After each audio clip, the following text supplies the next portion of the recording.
guess what time it is? Do you know what time it is? Seriously, can someone tell me the time? I think that it's like somewhere between 7:30 and 8, but I'm not sure the exact time. If someone could let me know what the time is. It's one of those. 7:30. Great. I appreciate it. Hi, everybody. It's also time to play a game. It's time to play It's time to piss ourselves just a little bit. We had tier 3. I can read 39 months at tier 3 from Arpiga. Arpiga, thank you. I appreciate it. We are playing Starfield tonight. Starfield comes out in 25 minutes ish, if they hit the button correctly and everything goes well. So, like, we are assuming that we'll be starting Starfield in 25 minutes. But, you know. Erdash says, but it will need time to unpack. Probably not long. It'll probably be relatively quick. So, pretty close. So we're going to read alerts, we're going to chat, and just, you know, be excited that there's a new Bethesda game. And then in 20-odd minutes or so, it might get a chance to actually start this. Oh, by the way, there's a new alert. Check this out. We get 1,000 bits from Game 3 Lover 789, who says, what's the 1,000-bit alert? So you get to survey planets, similar to how it's going to happen in the game, at least from what we can, you know, see. So Xenium 1b, moon of Xenium 1, Xenium system, and the weather is damp. It's some damp weather. So how this works is that if you send in 1,000 bits with no message, you actually get more information. So here is another one. This is from Sherlock. Phaseolaria 5 in the Phaseolaria system. It's a fancy planet. The weather is wintry. The water is ectoplasm, but the resources there are brilliant diamonds. I don't know that I would want to swim in ectoplasm, but there are worse things to swim in, so maybe it's fine. Perhaps it's fine. Sherlock, thank you. Let's see what else we got in here. We got 1,000 bits from P. Peru, who said, would I be able to request some good vibes, please, as I am currently in the ER recovering from a severe hip dislocation and blitz out my mind waiting to be discharged. Good vibes. Good vibes. I sincerely wish you well. That sucks. I do not know if learning about a ice giant planet will help you. I do like the name Pazor Prime. I initially read it as Razor Prime. It's not. It's Pazor. Pazor Prime. Peeperoo, good vibes. Good vibes. I hope that you can recover as swiftly as possible. Hip dislocation sucks. It sucks immensely. We also got 46 months from Josh A. Brom. 50 months from Harm NTG. Appreciate it. Let's do an alert here for gold lighting. Let's see what we're doing. We're Easyland. The planet Easyland in the Lanara system. Type boring.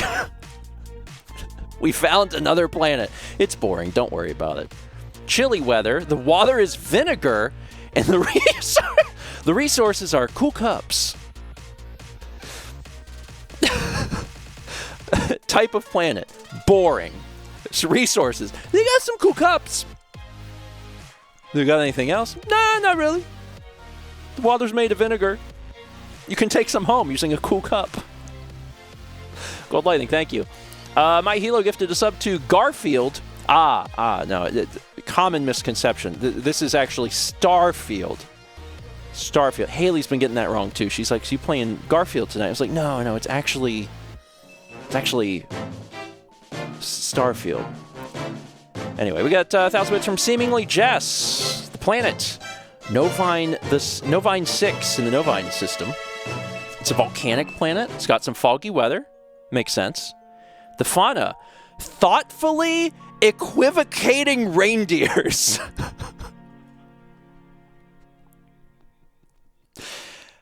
The reindeers must be very well acclimated to volcanic activity. It seems hard for them, but it's so wonderful that these thoughtful reindeer are thriving on this planet. Jess, thank you. We had 300 bits from Bella Bunny. It says, we are all made of stars. Moby 2002. We are all made of star stuff. Carl Sagan sometime before that. We got 1,000 bits from Chrysara 0117. Planet is Stellicus 4 in the Stellicus system. A mechanical planet. That's concerning. Cloudy weather. The water is apple juice. And the resources is Sorry, this is random. This is random. These are randomly generated. So the fact that we got vintage apples and apple juice is coincidental. I love that. That's the apple planet. I don't know why it's a mechanical planet. Space! But that's amazing. Is the rain just apple concentrate? I mean, yes, I guess so. Tiniest Kitty says, as someone allergic to apples, I would die. Yeah, I would not go to Stellicus 4. Stellicus 4 seems dangerous. Chrysara, thank you. We get 300 bits from Game Lover, who says, good evening. Good evening. I hope everyone is having a good time. I'm very excited about tonight. You have no idea. 500 bits from Spookwaves, who says, I'm still in a dream, Space Eater. We did have a little Snake Eater playing before we got started. Let's do a little exploring for Game Lover. Orbeorius. That's a great name. Orbeorius 2. It's a rock planet, breezy weather. Mildly Arctic tigers. Just a little Arctic. Just a little bit. Just a little bit. We're not Arctic tigers over here. We're just like mildly Arctic. Also, again, best part of that, Orbeorius. I really like Orbeorius. Captain, you have to get to Orbeorius 2 in the Orbeorius system. Game Lover, thank you. We got 18 months from Anime 1990-11. 29 months from Andy. Appreciate it. Let's find a planet for Bella Bunny. Thermobrara 9A. Moon of Thermobrara 9 in the Thermobrara system. It's an artificial... so this is a moon, because it says the moon of. So type artificial. Weather arid. Fauna. Grumpy, yet eating... The sharks are grumpy, but they are eating. They're not going to let their grumpiness spoil dinner. The weather is a little arid. They're not happy about that, but they're still going to eat. They are it is the hangry. It's the hangry shark planet. I love Thermobrara. Bella Bunny, thank you. Chill Day says, I am also grumpy yet eating. That's a mood. Let's do some surveying for Arpiga. Tulul 3 in the Tulul system. It's a miniature planet. The weather is stormy. The fauna is It's a very small planet. Only big enough to house 4 slugs. That's it. The slugs are plaid. There are 4, not 5. There used to be 5, but there wasn't enough room. He had to move to Tulul 4. He had to go on a little trip. Arpiga says 4 plaid slugs is my favorite acid jazz quartet. Arpiga, thank you. We had 30 months from Anna Banana Bread. 11 months from Lauren Allen, 456. Rowlet Hoots is surveying a planet. Rowlet Hoot, you have found Galax Vana 5 in the Galax Vana system. It's a mythical planet. That sounds fun. Rainy weather. Oh, I don't like that. I don't want to go to Galax Vana. I don't want to go to Galax Vana. There are secretive clowns on Galax Vana. Nah, I'm not. I'm gonna pass on Galax Vana. I want my clowns to be known. I don't want them to be secretive. Rowlet, thank you. We got 26 months from Annie 11037. 31 months from Lord Mathapon. 300 bits from Night Owl 20 says, he's a star man. Super excited to see another 1,000 episode Bethesda adventure. LOL. Seriously, though, looking forward to this one. Yeah, I'm excited. I'm excited. Having finished Skyrim, having finished Fallout, and having done, let's say, a thorough job, and still enjoyed my experience, it has led me to be excited about the next big thing, which is Starfield. So yeah, I'm ready, man. I'm ready. We get 20 months from CJ the Grand Hunter. Appreciate it. Who's up next? Incarnado is surveying a planet, the Foresight planet, in the Astrologorma system. It's a barren planet, but it's barren, but the weather's great. The water is rainwater. The resources are romantic hospital gowns. There's not much there. The weather is good and it has actual rainwater, but there's not much there. But we have found a crate on the planet full of hospital gowns. Well, they're romantic hospital gowns. Kind of like sexy hospital lingerie. We don't know who left them there. Incarnado, thank you. We got 31 months from the Viking hippie. 100 bits from Nico Blaze Wind. Appreciate it. It's time for Cheesehammer to survey a planet. Celestrin Beta in the Celestrin system. It's a hollow planet. Oh, like some cheeses. Weather, sunny. Water, brew. That's ominous. Fuchsia vinyl?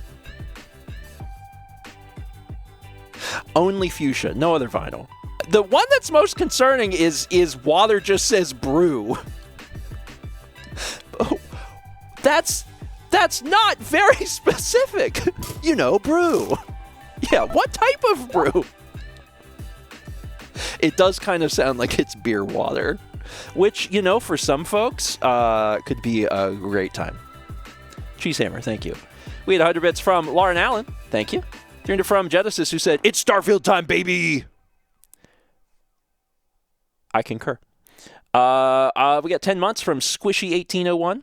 35 months from Tiniest of Kitties, 29 from Zatuichi, 34 from Lady Leaf, 3 from Julia Whites, 500 bits from Incarnado, who says, "So I was watching fan favorites earlier, and when the part where Grandpa was playing with Kepi in July, my kitten also wanted to play and started trying to attack my TV." That is very cute. That is very cute, and I love it. Thank you for sharing that. I do love it whenever people are like, your cat was on screen, and my cat got very excited. I think that's fun. We got 26 months from Rojaniel. Appreciate it. Oh, hey, buddy. Poggers. It is Poggers. Starfield is Poggers. Yeah.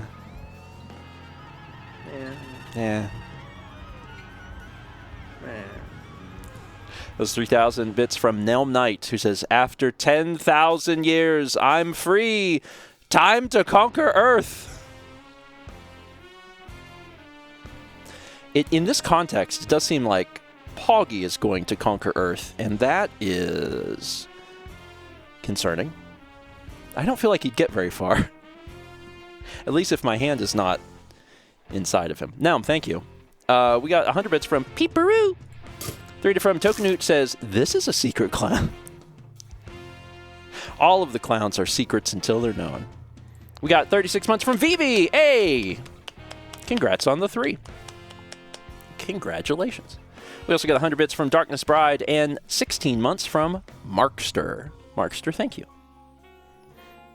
Poggy conquered the left side of the screen. It's true. It's true. Who would win, Poggy or the Power Rangers?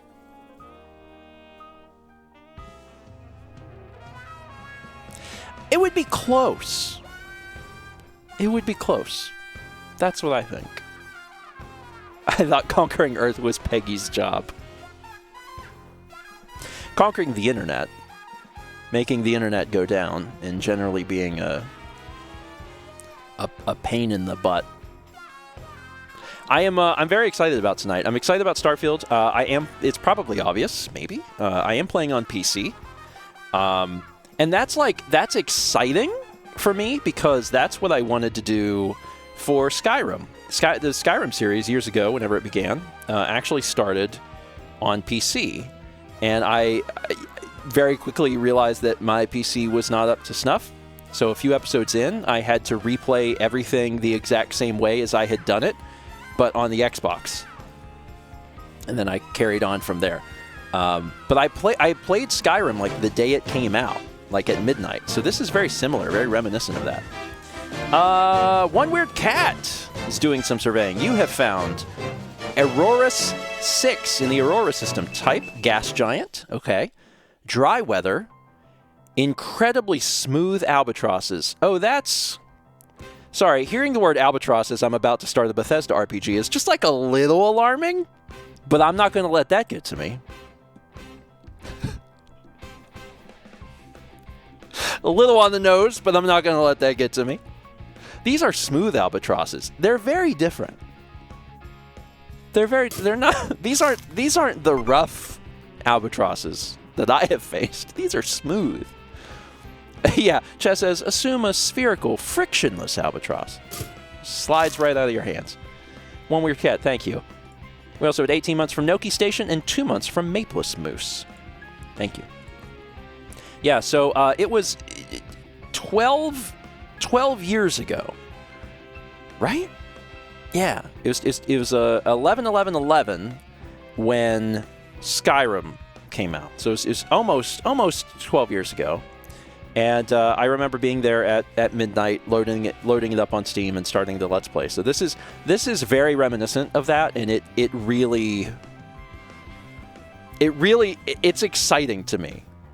It's very exciting to me because like there's a lot of like nostalgia, and I am happy about that because I have some nostalgia about the entire experience. Peeperoo says, I just want to go on the record and say there are 3 of you, Steven. There are 3 of me? I don't even know about all of them. Peeperoo surveyed the Anirian X1 planet in the Anirian X system. It is an artificial planet. So I assume if you have an artificial planet, that just means that the planet is not naturally occurring. It's been constructed. Right? Yeah, since? It's been constructed. So, yeah, like the Death Star. The Death Star is like... It almost counts as a planet. So yeah, I think that's a good parallel to draw. Peeperoo, thank you. I wish there were 3 of me because I could get so much done. That's probably not like what your first thought should be, but that is my first thought. Is like, if there were 3 of me, imagine the things that I could accomplish. Wonderful. So yeah, 2011 was Skyrim, and that project went until, I want to say 2014, like May 2014, something like that. And then the following year was Fallout 4. So Fallout 4 came out in 2015, and I played that for a while. It was 8 years ago. I think it came out near the end of 2015, but I'm not entirely sure. I just know it was 2015. So 2015 was Fallout 4. Played that at launch and just kept playing it so I could play all of it. And I did all of the things. And it took a while. I do still recommend the Fallout 4 Let's Play to folks because it was a time-consuming venture, not just to play the game, but also to craft some interesting story bits using the game as a canvas. And I enjoyed myself. I really enjoyed myself. Chaz has got the Fallout 4 playlist. Like, it's obviously a long watch, but also it's extremely thorough. Like, if anyone's like, oh, I'd really like to experience Fallout 4, like, oh, I really do recommend my Let's Play. It covers absolutely everything. There is no stone left unturned. It goes over all the things. In fact, we do quests that you can't, like, there's points in the game where you have to choose what to do. And we do everything because I played through the game multiple times in order to show everything, and I did it in a way to make it all make sense into like a story. So like I'm really proud of it. It took a long time to do, like 5 years, but it was fun, and I had a lot of fun with it. So yeah, I'm a huge fan of Bethesda games. That's one of the reasons I was excited for Starfield. It was like, you know, I already know I like Bethesda RPGs, so I'm expecting, you know, kind of more of the same. And I'm certainly expecting like a bug or two. Hopefully nothing game-breaking. But that is also part of, I think, the experience and part of the charm. So. Epic DXX gifted a sub to Intelligent One. Epic, thank you. Appreciate that. Oh, as a reminder, I should probably give folks a reminder. As of today, September has begun. And in September, so from now until I believe like the end of September, there are discounts on first-time upgraded and multi-month subs. I'm just reading that verbatim. It's there's some specificities, but in general, most subs are like 25% off, depending on like how it works. I don't know the specifics. I believe it's like first-time subs are 25% off. If you upgrade a sub to like a 3 or 6 month sub, that's 25% off, which is a huge saving. And if you do it, I think if you do it to a 6 month, it's like 30% off. So it actually goes up. So yeah, if you are looking to subscribe and skip out on ads and gain access to emotes and things like that, the next like 30 days is a really great time to do it. Erdo says, sadly not gifting. That's something that's, I believe they're going to be doing later in the month. So if you're subbing yourself, you have a good month. And if you are interested in doing like gift subs, that's a later thing that they are going to be doing. We had 4 months from, hey, it's Ray! Hey, Ray. Check on the game. I haven't even opened Steam. Like, I'm looking at the clock and I'm like, it's 7:58. Is it going to be early? Grisar says, are we going to be in the void? You are not going to be in the void. You're not going to be in the void. I'm excited about that because like one of the things I did with both Skyrim and Fallout is that I played the episodes one at a time, which I understand why I did that, but oh my god, that is stressful. That creates an immense amount of problems from a production standpoint. It's drastically difficult to do that. And because we're doing this on Twitch, it's actually much better for me because I can get input from people in an immediate fashion. And that's good. Obviously, it's not going to matter this first week because no one else has played the game, but in subsequent weeks it will. We also had 29 months from Nelm Knight, appreciate it, and 100 bits from Pete Peru. Thanks. Okay, it's 7:59. I'm going to open Steam. Updating Steam, okay. Steam is loading. I'm clicking my library. Starfield is... All right, it's going. Starfield is unpacking. It is going. It just started. It just started doing the unpack. It's going pretty fast. Like, it has to unpack 116 gigs. But it's going... Let's see. Let me count Mississippis and see if I can do an estimate here. Let's see. 1 Mississippi, 2 Mississippi, 3 Mississippi, 4 Mississippi. So, like, how long is that? 4 seconds per gig, and there's over 100 gigs. It's going to be less than 10 minutes, like maybe 6 minutes. 7 minutes. But it's going. It's going. We also had 34 months from Mad the Sane and 48 months from The Queen's Thief. congrats on the 4. The thing that I'm most excited about is that I was really worried that somewhere in the pipeline someone would screw something up. Like, I was worried that, like, Bethesda would screw something up or Valve would screw something. Like, someone would screw something up somewhere on this global launch, and we'd, like, go live, and then we'd be like, oh, the game just didn't come out. And then we'd just sit here. Yeah, Chaz says, you aren't the only one! Chaz was also very nervous about doing a launch game. Yeah, Thomas says, there's still time! I updated all my stuff. I updated, like, the GPU. There was a GPU driver update, I don't know, a few days ago, a week ago, and it had stuff in it that was like, it contains things for Starfield, and I was like, okay. So everything is like as ready as I can be, basically. I'm excited. Rich Daniel says, Steven, buddy, you are crawling so the rest of us can walk. So the reviews of Starfield that have come out, which are, you know, pretty new because I think the embargo just lifted today. But the reviews have basically been that the game runs well.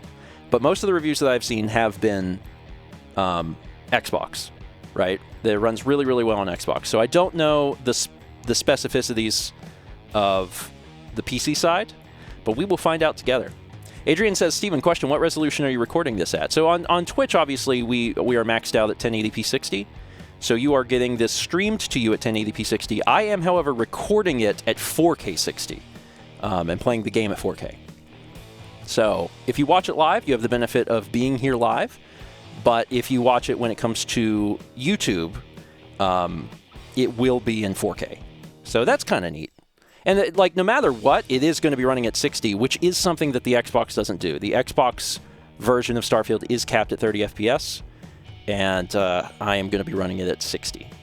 So that's kind of neat. And I've never been able to do that. Like, both Skyrim and Fallout were at 30, so this is going to be new. Oh, man. Sorry, Julian Lorraine says, I don't know if you would remember this, Steven. It was a couple months ago. I was in the hospital for a UTI, and you wished me luck. It turned out pretty bad, but I'm now fully healthy, so thank you for the good vibes. I am glad to hear that. That is rough. I mean, the thing is, like, UTIs are nothing to play around with. Like, they can like really do some damage, really incapacitate you. So I am glad to hear that you are doing better. Very happy to hear that. We also had 45 months from Sakura Celica. Thank you. Appreciate it. As a little update on our unpacking, we are at 51 of 116. So we're getting close to halfway. So it's going pretty quick. And then we hope that when I hit play, the game will run. Like, we get to find out together. For anyone that's just joining in and wants to know a little bit more about how the Starfield launch, like what they're doing, the normal launch is actually the 6th. So Starfield comes out the 6th. Like, if you have the Xbox Game Pass, this is going to be included on Xbox Game Pass, but it's not playable until September 6th. I have I don't know what they called it, Premium Edition, where you get to play it 5 days early. So we get to do a stream early as a result. So yeah, I'm excited that we get a chance to do that.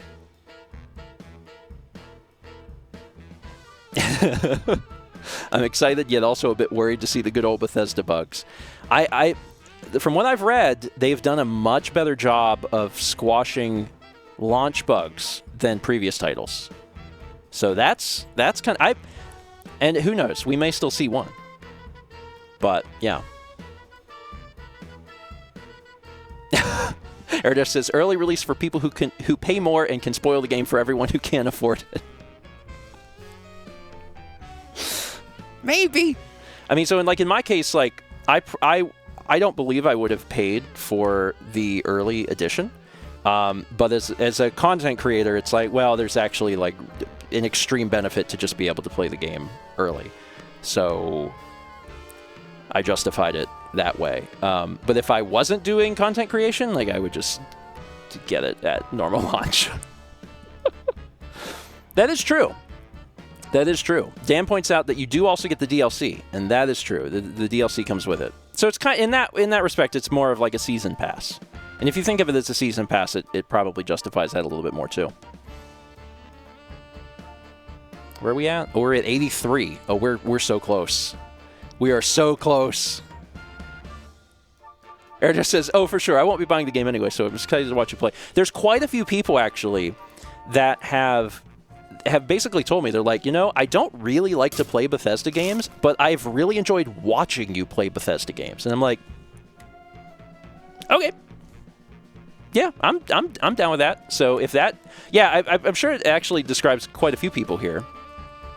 And if so, that's cool, man. Like I'm excited about that. I'm excited to like try and present the game in a fun way, and also in a like a thorough way to try and show off as much as possible. So I'm looking forward to that.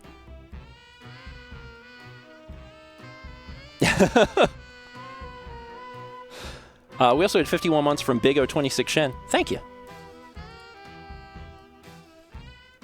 Thomas says, watch live and watch the YouTube version twice. Also, Big O26 Shen had asked if I had like a character name in mind. I have spent some time figuring out the character, and I have the character figured out. So this is not something I'll have to spend time in the character creator like thinking about. Like I know what I'm gonna do. I know exactly what I'm gonna do.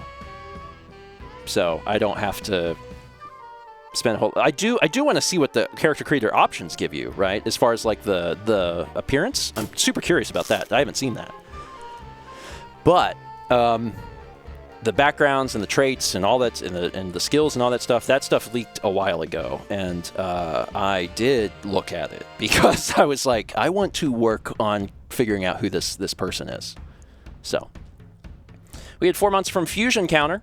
Gamers 00700 gifted a sub to TS Jonte. Thank you. And we have a subscription from Ben Linus. Welcome. Welcome, welcome. Yeah, Dan did do a really great job on the trailer. And also, I wanted to shout Dan out for making that trailer, because he did a really wonderful job. He did a really, really wonderful job. Unpacking has finished. The play button is grayed out. So I'm gonna turn off Steam and then turn it back on, because that's what makes the most sense to me. Reopening Steam. It's still grayed out.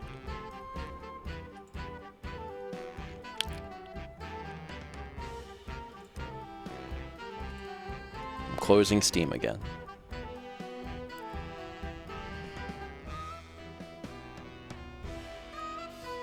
I'm opening Steam again. It's still grayed out.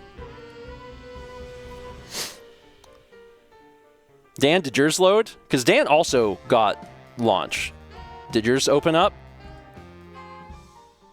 If Dan's opened up and mine's not open, then I've got to... Chess says, are you really close? On Windows, when you hit the X, does it really close? Or is it like Mac OS where you have to quit? How does that... Let me open up... What is it? Control-Delete? Task Manager? Oh, something didn't like that. Let's see here. Let me open up Task Manager and see if there's any Steam stuff. Oh, just right-click in taskbar? Oh, that's easier than Control-Delete. Let's see. What could possibly be sitting in here? Oh, there's all sorts of Steam stuff running. Well, stop. I'm gonna... Can I do all of them at once? Can I, like, shift-click? No, we can't do that. All right, end task for Steam. End task for this. Oh. Lots of stuff closed when I did that. Steam always runs. You can just never make it quit. All right. So Can I search for Steam? I'm going to search for Steam. No processes are currently running for Steam. Okay. I am now opening up Steam again. Okay, it's doing an update. It said updating Steam. Loading Steam.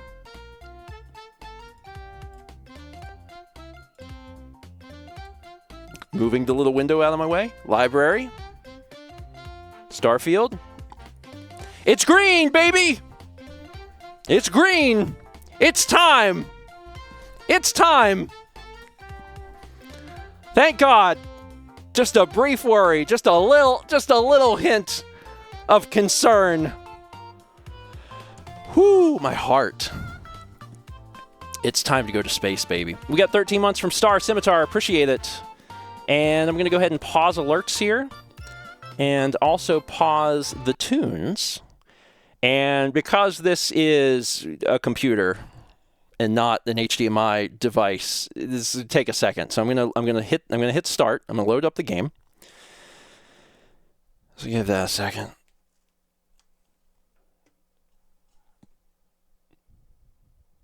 It's starting. But it has to start running before I can like put you into the video game. You know what I mean? Does that make sense? All right. So let me tab back over to here and go to game audio and change this to Starfield. So you should be able to start hearing the game.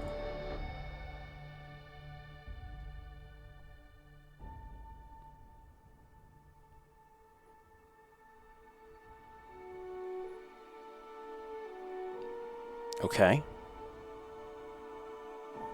That's good. We do hear music. We love to hear the music. Okay.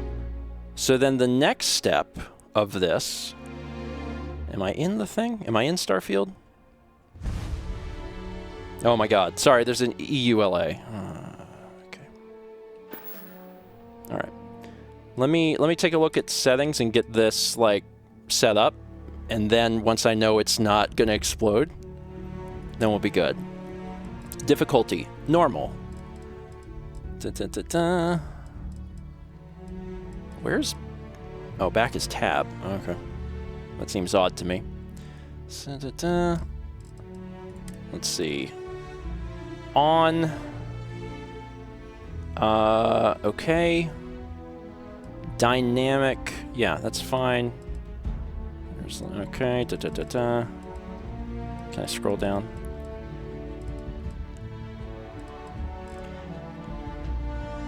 All right. Get game on. Right, hold on. I'm just checking something. Let me turn this down just a little bit on here.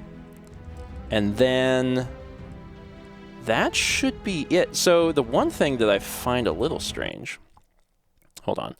We're going to go to cam. I'm going to do game capture, and we're going to change this from Gato Roboto to Starfield. And then you will hopefully begin to start seeing the video game Starfield. That's Starfield. This is Starfield. That's Starfield. It's a new Bethesda game.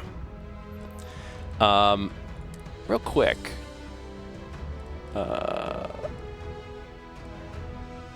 VSync is on.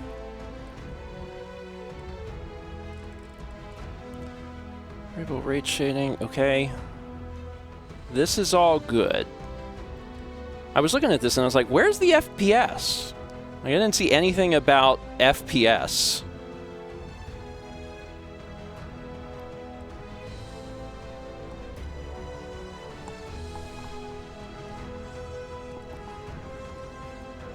VSync is on, which is good. I generally want VSync on when I'm doing captures, because sometimes I get frame stutters if I don't. Grass is on ultra. Ultra grass. All right, we should be good. I don't understand where the FPS is. It's very odd. Render resolution being down does not mean it will be truly does mean it will not truly be for... I think it will. Controls what percentage of the display resolution to render the game at. When enabled, this allows the game resolution to be reduced dynamically in high-intensity scenes in order to maintain frame rate. I'll probably leave that on. This seems fine. These are the defaults. So it defaulted to this, and it kept everything on Ultra, so I'm probably going to leave it alone and see what it does. I can always change it later. Okay. All right. Otherwise, let me look at audio. Not audio. Where is... gameplay? No. Interface. Interface. Crosshair on, floating damage, damage numbers. I don't need that. Where is captions? Accessibility. General... This is a very limited accessibility menu. General subtitles on, dialogue on, either rotation, hold and grab, iron sights. I don't need that. Large menu fonts. Okay. This all seems good. This all seems good. I think we're set. I think we're set. Okay. Okay. Okay. Captions are on, right? I always have them on. Did I? I left them on, right? They were on? Just making sure I'm not crazy. Yeah, they're on. Subtitles is what they call captions. All right.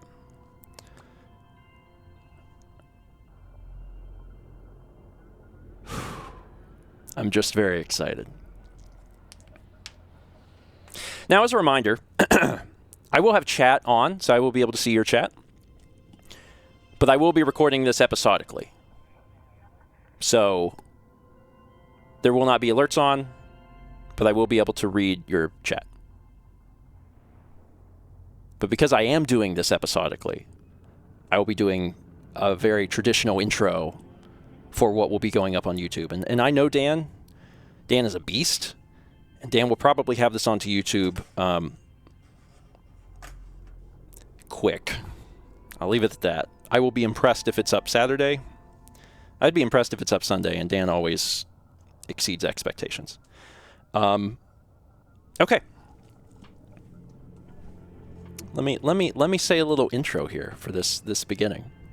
I'm so excited. I'm grinning from ear to ear because I'm like, oh, it's a new Bethesda game. It's like a completely new universe. Yeah, Dan already has it edited. Okay. Hi, everyone, and welcome to Steven Plays Starfield. My name is Steven George. I play video games, and every once in a while I get to play a Bethesda RPG. I played Skyrim when it came out in 2011. I played it for several years, and I did absolutely everything there was to do in the game. Then Fallout 4 came out in 2015, and I played that for a few years, and I did absolutely everything there was to do in the game. I'm extremely proud of both of those projects. I think that they're some of the best work I've ever done. And I'm so excited that there's a new Bethesda RPG to play today. So without further ado, let's get started on Starfield. Start a new game. Yeah, I think I will.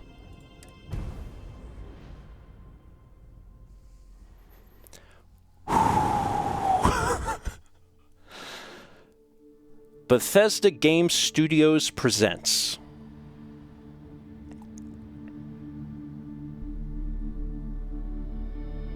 Starfield. Wait, I thought this was Elder Scrolls 6. May 7th, 2330. Argos Extractors Mining Outposts, the Moon of Vectera.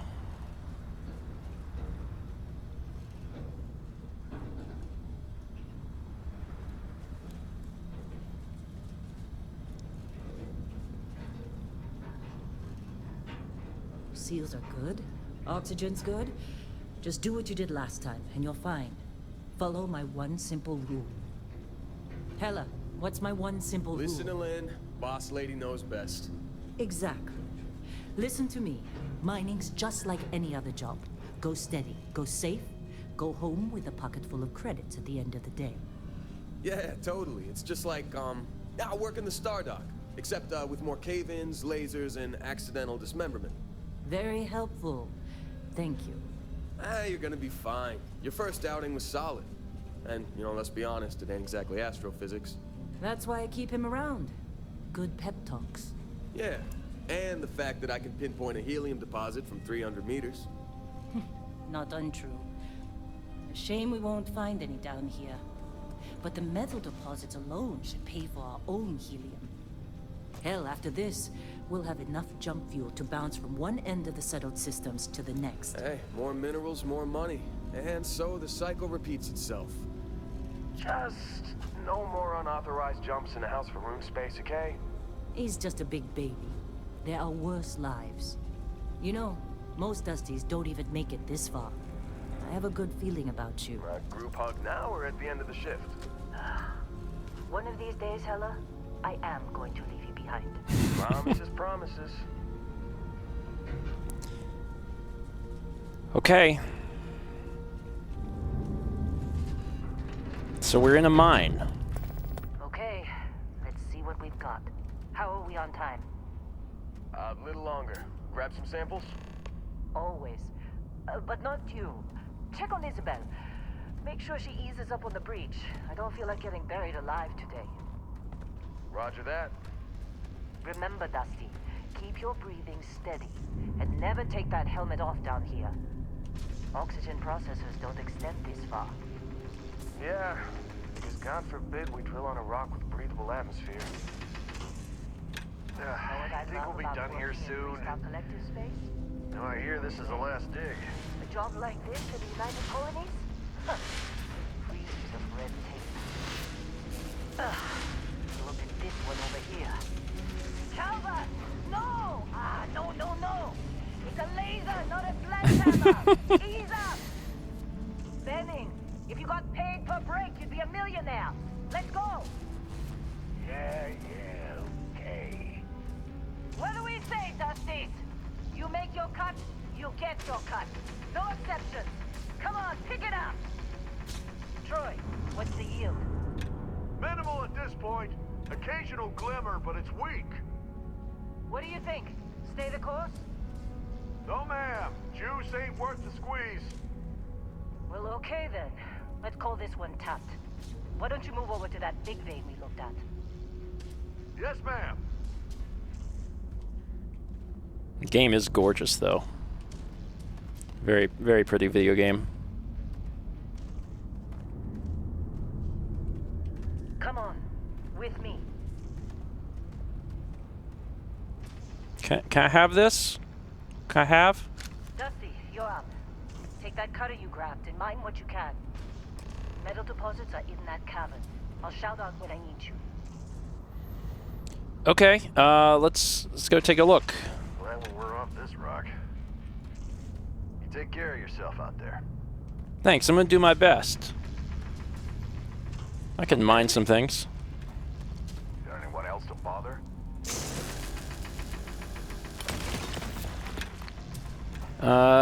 Beryllium.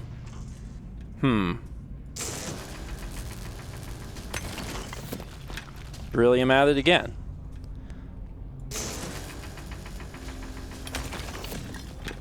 More beryllium. Perfect. Let's see. You got a few more digs to go before I feel like talking to you. This reminds me of one of the weapons in, Get back up here. oh god. This reminds me of one of the weapons in Halo. I don't remember which one.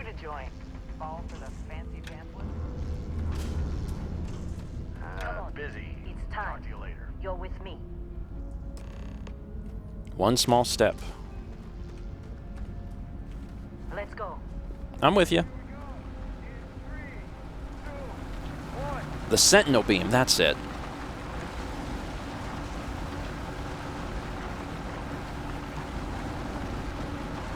That's the Halo gun. Well, this is a cool looking contraption that I would not want to be on the other end of. Let Hella do the job. This is delicate? It doesn't look delicate. Clean break. Shut it down. Let's go.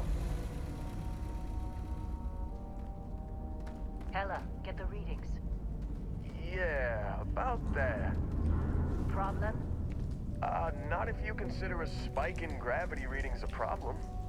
I don't. You don't? What we're after, it'll read as an anomaly. That's what I was told anyway. Okay, now you're starting to freak me out. Relax. It's just another job. Come on.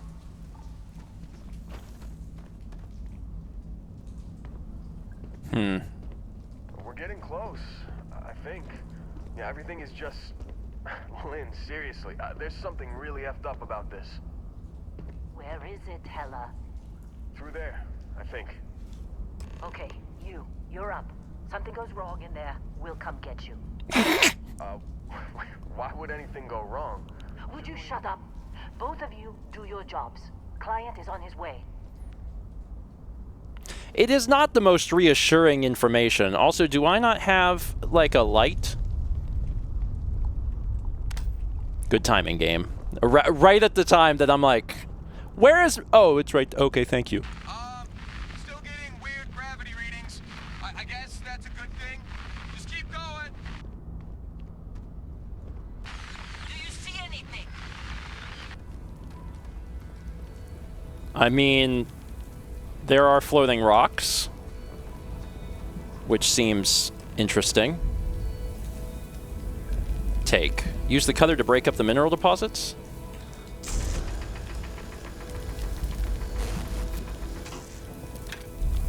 Can I get this yet? I can.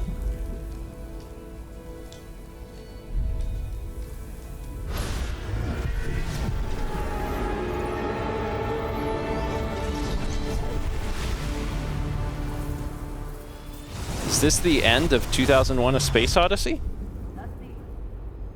Snap out of it.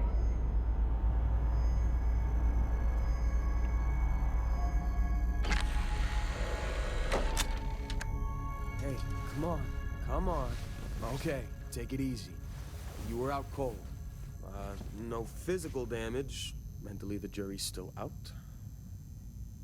You know who you are? New recruit for Argos Extractors?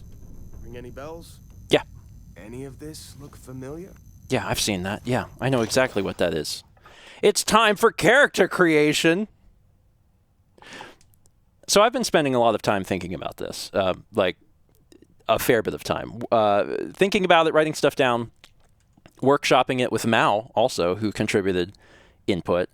And I'm very excited to do this part because I have a pretty strong idea of what I want to do, but I am going to get a chance to play around with the physical appearance because, like, I couldn't really have planned that super well because I haven't seen what the character creator can fully do. So we get to do that now. So we'll play around. This is a good spot. I saw that some of you wanted the game audio to be a little bit higher. It's hard to do when I'm in the middle of the recording, but now that we have a spot that I think Dan will probably cut in the YouTube episode, I'm going to tab over. I think does it freeze it freezes the game a little bit, but I don't think it's going to hurt anything. And I'm going to turn this up just a little bit for y'all. There you go. And then let me tab back here. Okay. So let's see here. I believe that the way this works is that we start with just one of these presets, and then we go from the presets. So I have a character in mind that I want to make. So let me look through these and see where our starting point is going to be. There's quite a few here.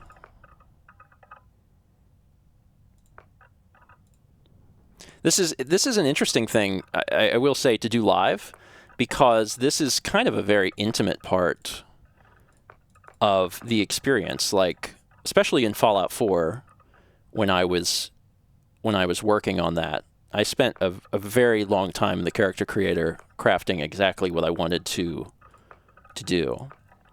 So to have that live, that part is very odd. To be like, people are going to get a chance to really see how my mind works and what I'm thinking about. And the interesting thing is that at this moment, like, I know what I'm trying to do.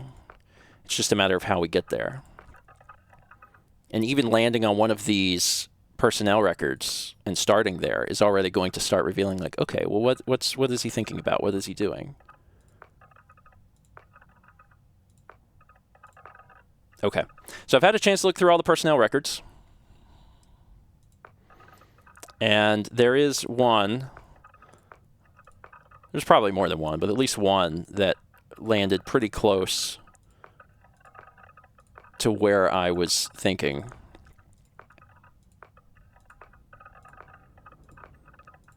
Let's see here.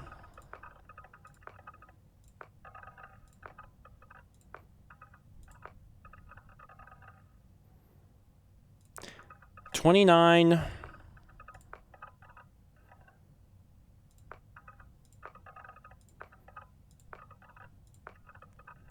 Where's the other one I saw?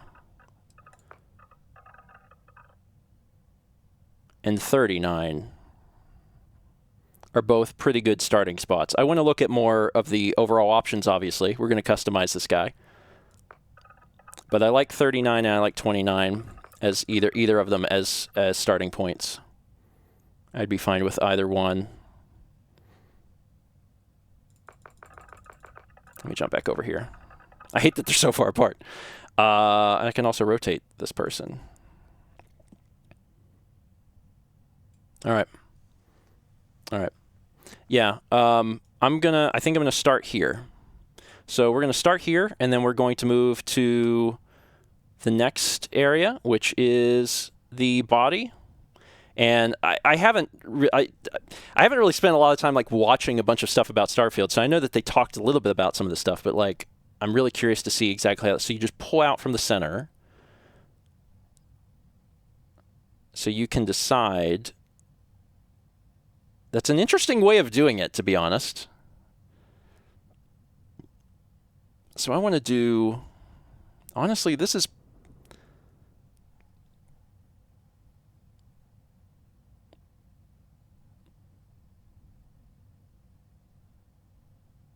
That's pretty reasonable, which I think is about where it started. Body type. All right, what's our options here? 1, 2. Okay. Walk style.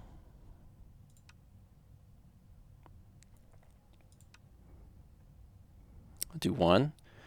We have skin tone.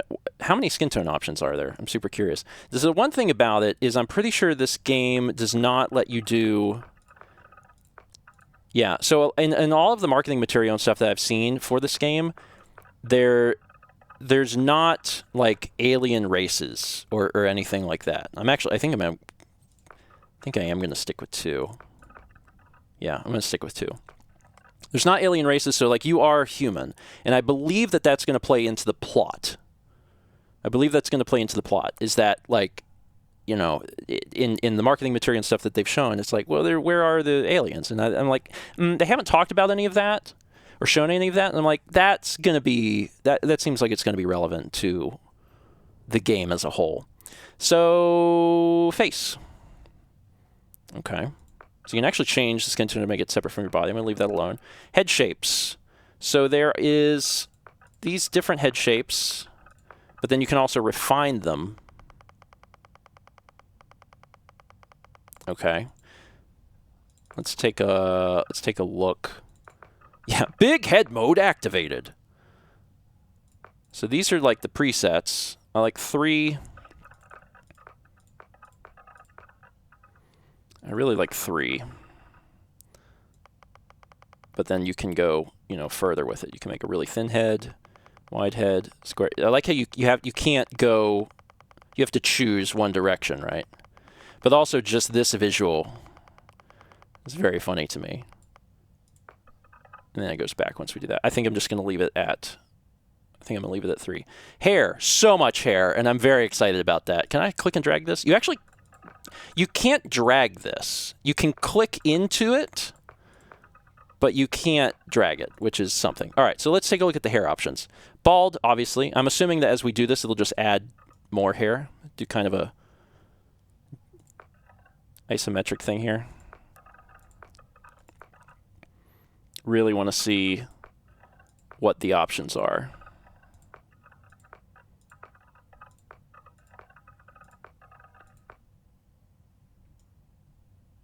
Okay.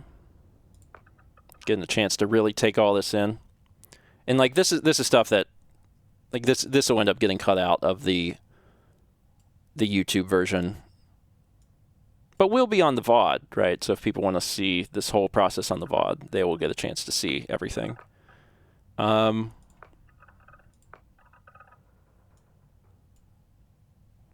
a few hairstyles.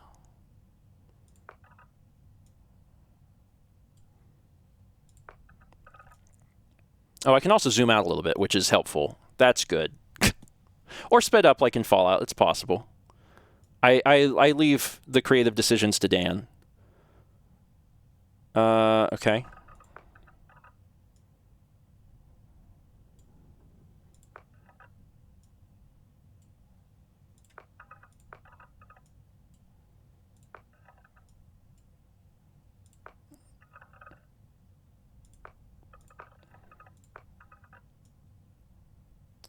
I'm waiting for the things that speak to me. It's very important that things speak to me.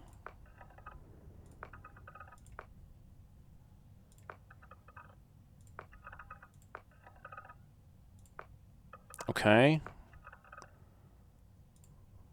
All right. I got to go back through these. I'm currently feeling strongly about 37.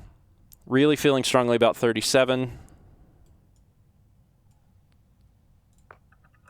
And there's a few other ones in here.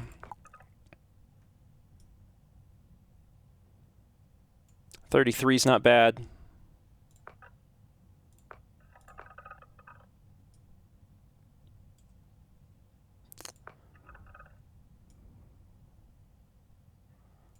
$29. I also like these. 27, 26. Those are both good.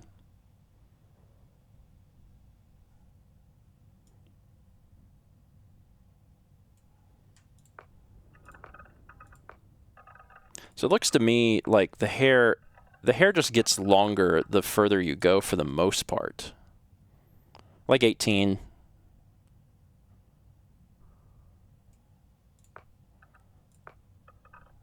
We go back a little bit further.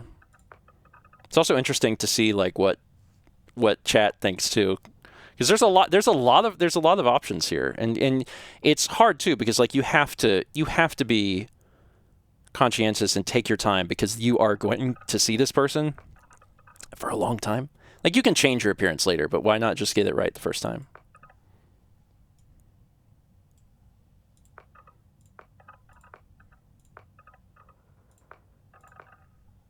Okay. Let me move further back. We're narrowing a little bit. Wait, what was it? Okay. And we may even jump around too. That's a possibility. Right now I'm feeling most strongly, I think, about 18. Feeling pretty strongly about 18.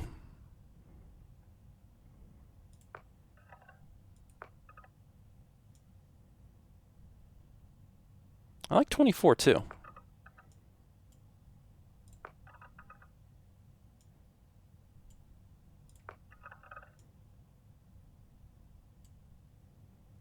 And 27. God, this is going to be really hard. I'm going to have to probably just pick one and move on and then think about potentially coming back to it.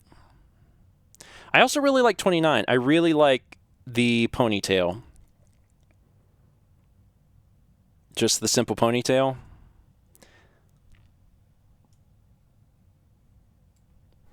The problem, so the stream will be 14 hours long. Yeah, okay. New favorite is 29, so let's move forward from here and just check one more time. I like 29 better than 30. And here's the other thing, is that I have a character in mind, right? So like it's hard to just let chat have control over aspects of that when you don't know what's in my head and like what like aesthetic and stuff I'm going for. And I will reveal that over time. I do still like 37, but I don't think as much as 29. Honestly, I kind of like 38 too. That was the default one, and I kind of like looked over it because I was like, it's the default one. I kind of like 38. Chaz knows what I'm trying to do too. Chaz is the only person here that knows the character I'm trying to make, and I kind of like 38, honestly. I think 29 or 38 are both really solid choices for what I'm trying to do. It's between those. It's between those. I'm doing 38. I'm doing 38. I'm definitely doing 38. Like between the two, I'm looking at them again, and I'm like, it took me a while to narrow it down, but 38 is definitely the vibe. Definitely the vibe. It's actually almost it's almost poetic that this was the default hairstyle when I clicked into this profile. I love it. All right, let's take a look at the hair colors. I want to see what's available here. Gray. Then we slowly add in some color. See what kind of color options they give us here. I'm very curious about that. Oh, we got some interesting colors here. Okay, so like you know you have to be a human, but you can there's some a little more fun hair colors. I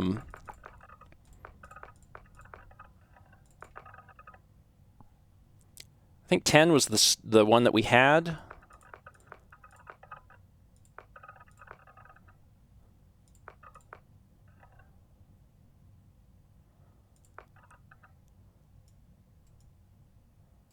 Also feel strongly about, like 10 is good. Also feel strongly about 6. And 5.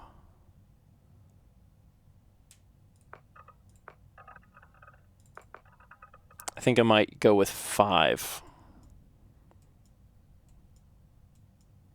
Let me look at 10 again.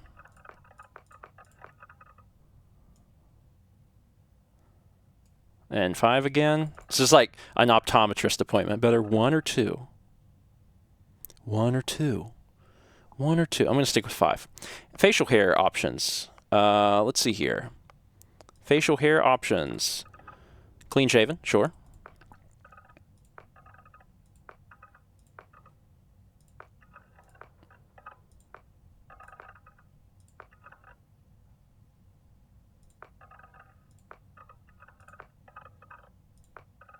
Okay, there's quite a few options here.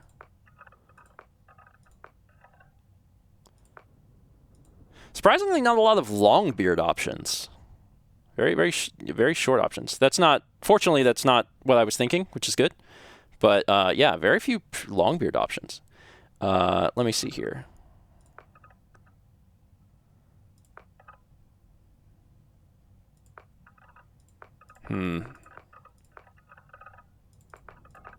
Again, I have a pretty...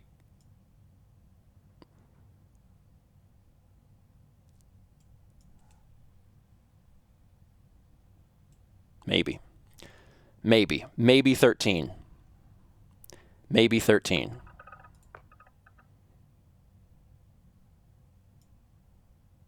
This is kind of fun because, like, also y'all are like trying to figure out like what is he doing? Like, what's he going for? What aesthetic? It's like a fun guessing game for chat. Yeah, 20 is ridiculous. So what did I say? 13. I do like 13. I want to look at the earlier ones. Let me go a little bit slower.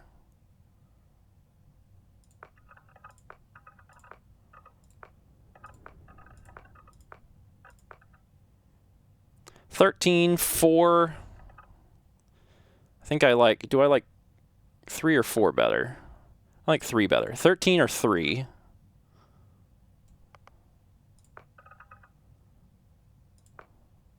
Let me look at 13 again.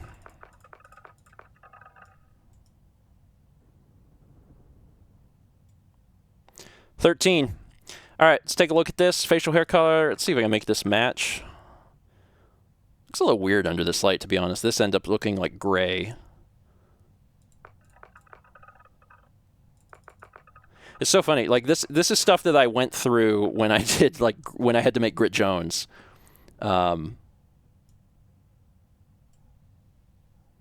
So you just now you get to see it in real time. It's thrilling.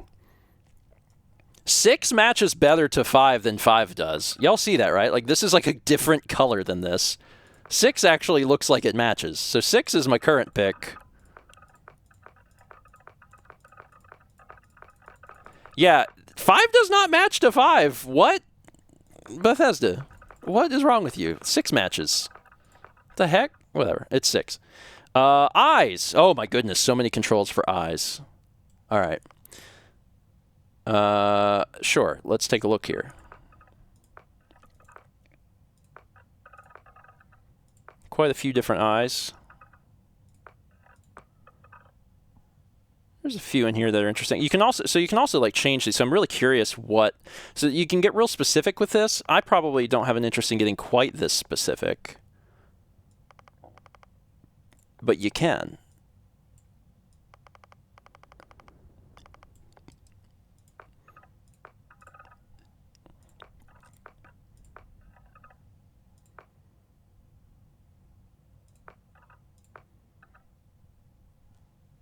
Oh, there's so many options. I'm thinking right now, like 1 is fine. 1 is certainly fine. I'm going to do, I kind of like 4. Is this the, I see. I think I'm going to take 4, but then adjust it a little bit, like pull this back a little bit. What are these? What do these do down here? I see.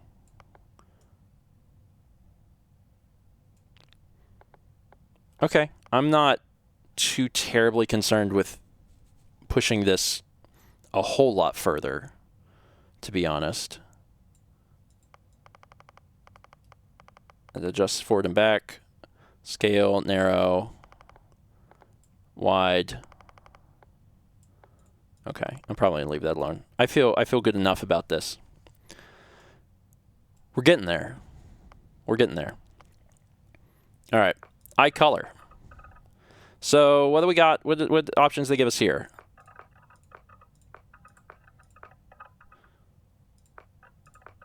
So there's some pretty outlandish ones in here as well.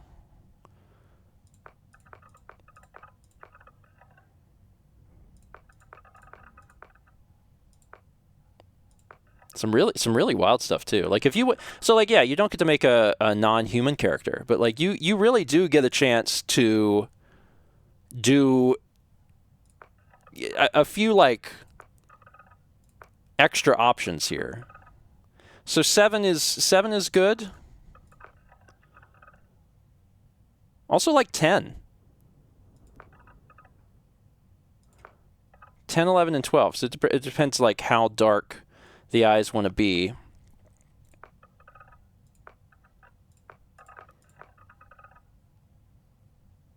I think I'd prefer darker eyes, but also I might be good with 10. Like 12 are very striking.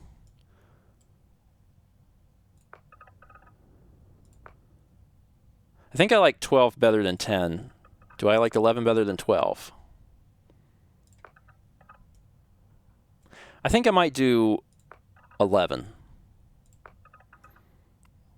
A little bit lighter. Edit in the me channel music for this section. I think I'm going to go with 11. I think I like that. All right, let's take a look at eyebrows. What's our options? Oh, let's zoom in a little bit for this.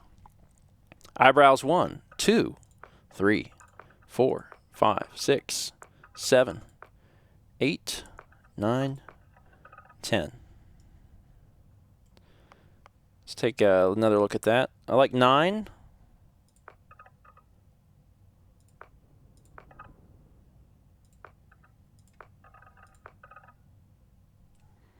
Three.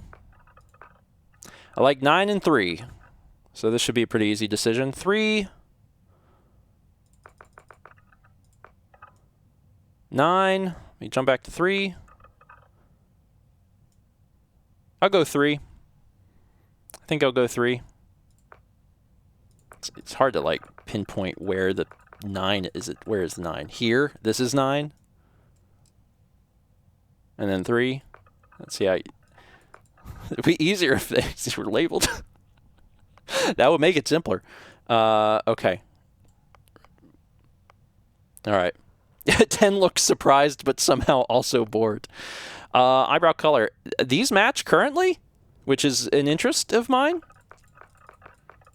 So again, this goes through the full gamut. 10 looks like it matches pretty well.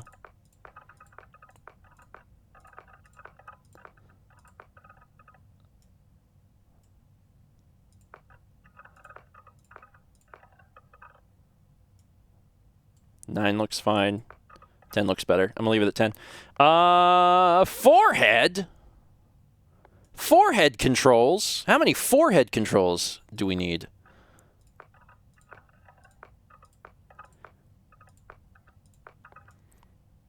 I honestly, so the thing is, I'm not terribly like too concerned about this sort of thing because like I already like the default character like that we got to, you know? So as far as like, yeah, make them big brain. So as far as like needing to adjust all of the minutia of this, it's not really that big of a deal. Let me kind of bring you back a little bit, buddy. Take a look at your head on. No pun intended.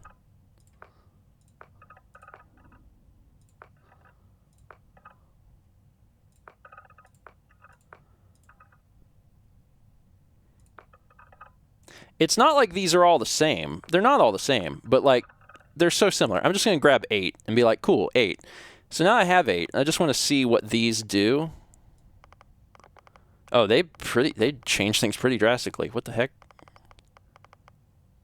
Yeah, I mean, it's cool that they give you this much control. And this is really helpful if you're trying to like recreate something. Like if you're trying to recreate a character, like this sort of level of control will help you a lot. But if you're making a character from your imagination, you end up not caring as much. Or I mean, I guess I should just speak for me. So I'm like, this is fine. This is totally fine. All right, let's take a look at the noses. Let me zoom in and take a look here. What kind of nose options we got?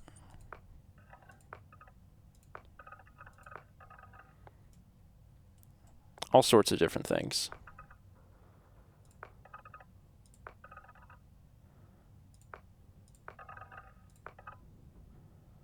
Okay. Have you faced the other direction, sir?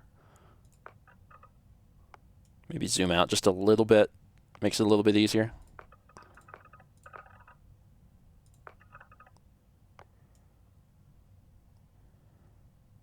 Six is very striking.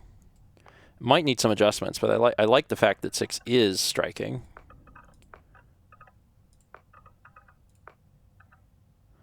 Like 1's fine also, but like let me go back to 6. This would need some adjustments, I think. Because like this is kind of dictating how like furled the nose is, and I'd like want to bring that down a little bit. And then these options are also here. So like this can dictate some things. Nose tip down and up. This is one area where like I think this actually would be much easier with a controller, because trying to grab this is actually much harder than it has any right to be. I think I want the nose to be a little more narrow. A little narrow, and then a little longer, but not that way. Like, you can also adjust the ridge narrow and wide. I'm going to make the ridge a little more narrow. Nose tip down, short, long, which dictates up and down. Back, forward. That's, I think, what I want. Yeah, so I can make the nose, like, jut out just a little bit more. Okay. And then this, like, dictates whether, like, where the nose is in physical space. Yeah, I'm fine. I think I'm fine with that. You can do nostrils in and out. Let me take a look at that.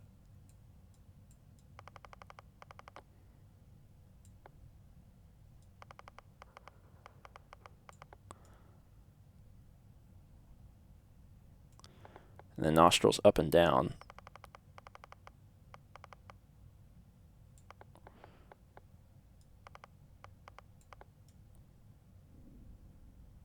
Sure. There's a lot of nose controls. There's a lot of nose controls. If you want, if you want to adjust your character's nose, then Starfield could be Game of the Year 2023 for you. There's many options for that, and I think I'm pretty well okay with landing here. The nose seems just a tiny bit smaller than I wanted, which is this. Yeah, just like a little bit. All right. I'm going to call that done. Ears. Can't even see them that well under all that hair. But that's also good because that means I won't have to think about this for too long.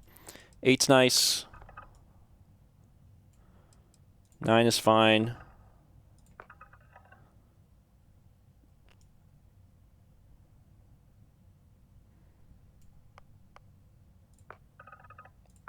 How much lobe do you want?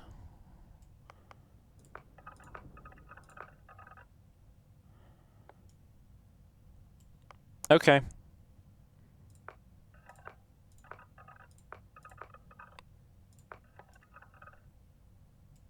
I'm thinking 6 or 8. I do like 8. I think 8. All right, let's do 8 and keep moving because there's too many things to deal with. Cheeks. Oh, your cheeks! Get a little cheekbone with 3. 3.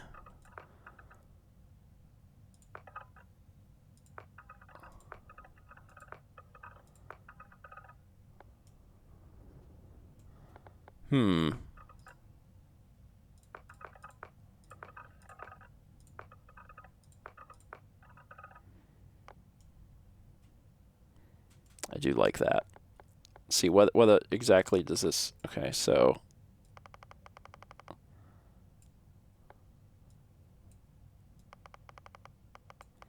There's so many things that you can adjust.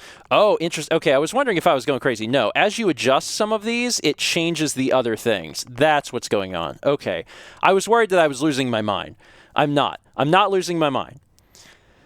I'm not losing my mind. If you adjust one of these, it causes the other one to adjust. Okay, thank God. I was like, what? Why does it keep changing? That's why.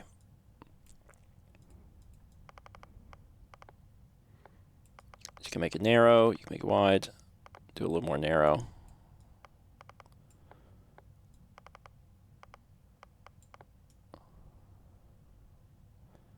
That helped a lot. I really like that. And then down and up.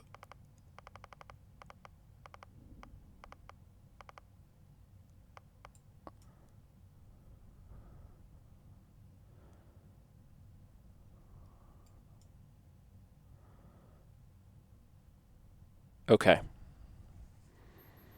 All right, cool. Mouth. Let's take a look at the mouth. See what kind of options we got.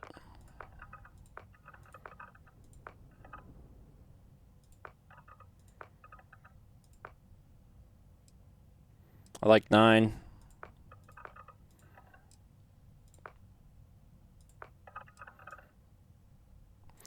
I'm happy with 9. I'll play with some of these because I was surprised at how much I enjoyed the cheeks changing, but I like 9.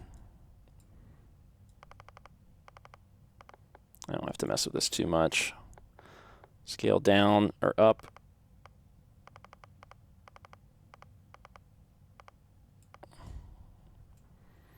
Underbite or overbite?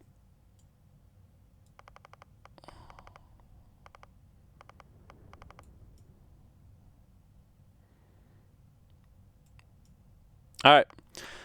Teeth.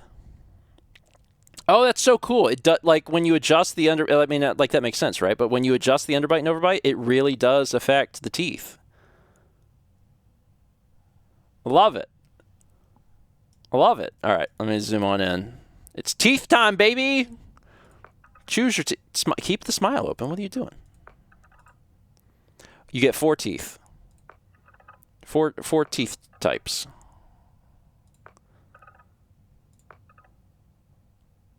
I think I might stick with 1 here.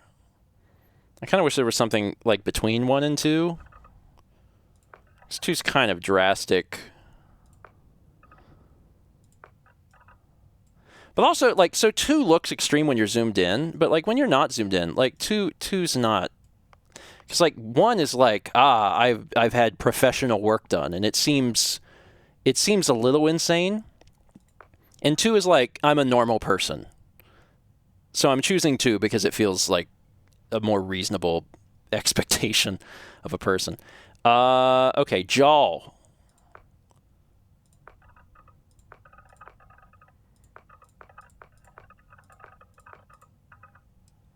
All right, let's... Honestly, I'm just going to go back to 1.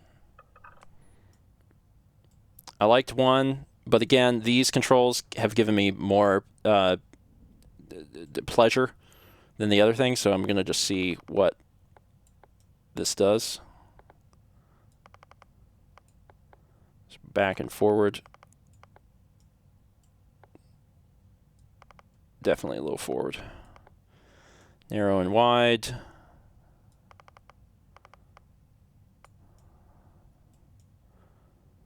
Yeah, all right. Easy. Got to move. Yeah, the pleasure controls. The pleasure controls. Neck. Got to do the neck, then the back, then neck back. Let's see. Okay.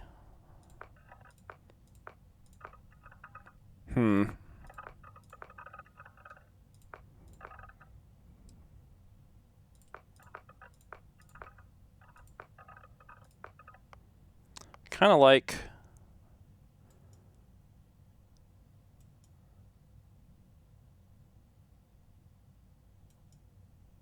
Kind of like that. Let's adjust.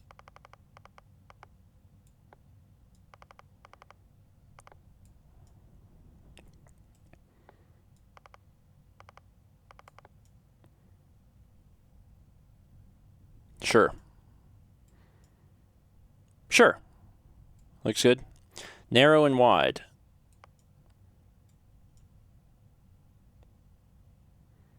That's fine. I'm not going to spend a lot of time on that. Jewelry. Oh, what jewelry options are there?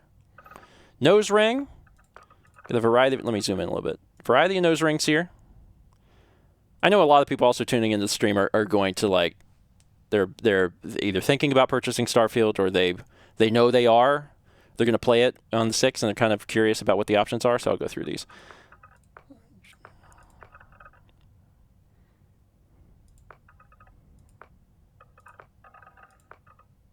So just on one side, yeah, just on one side. Just on the other.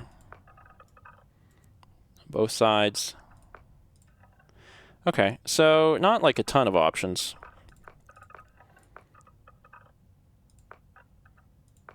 I do like...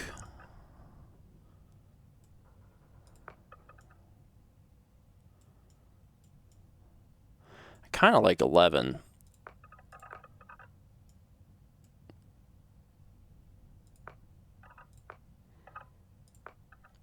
Am I crazy, or is 16 the same as... Is 16 the same as 13? Am I losing my mind? Two rings in each ear. And then 16 is 2 rings in each ear? Oh, there could be additional things hidden by the hair. Okay, that's true. That's true. It's a different metal. One of these is palladium.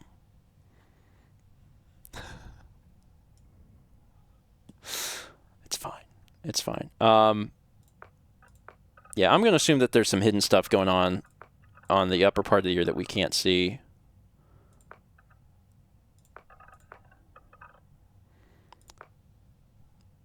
I think I'm going to do this. Kind of like that. All right. Oh, you can adjust the color. Oh, that's nice. There's a few options here. I think probably going to stick with silver. Is that black? It's kind of nice.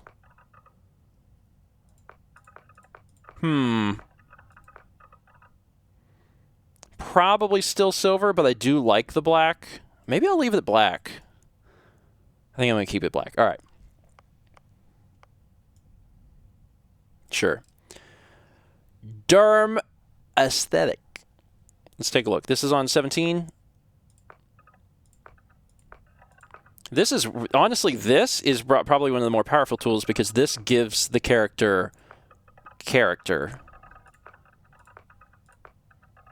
So this is like, this will really do a lot for helping to define the character and maybe explain who they are, depending on what kind of options they give us here. And there are a lot.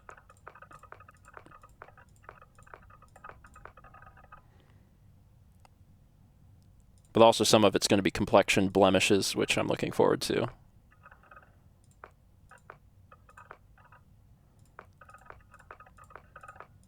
You know, there's a lot of options here, but this is a little different than what I thought it was going to be exactly. Yeah.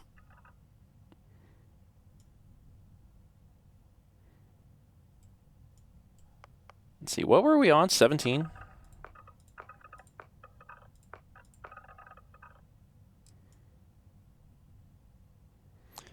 And then there's intensity.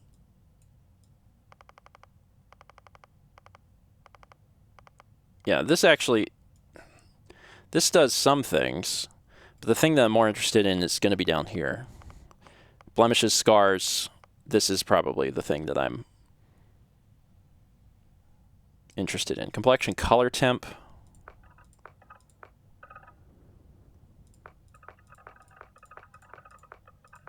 Okay. There's some options here.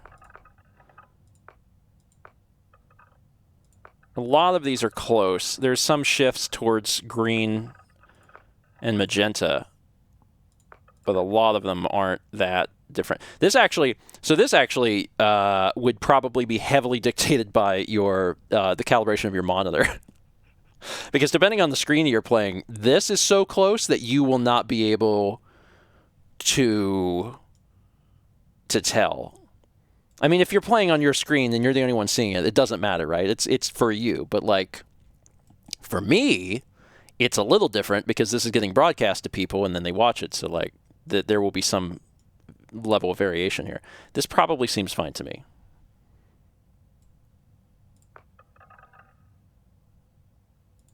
The other thing about this is that after you've looked at it for a second and you go to any other ones, after you've like really stared at it, like everything just feels wrong. Which is also how color grading works. You're like, oh, either everything was bad or everything is now bad. I'm going to leave this. I'm going to leave that alone, or I'll spend forever on it. Complexion blemishes. Let's see what options they give us for this. Okay.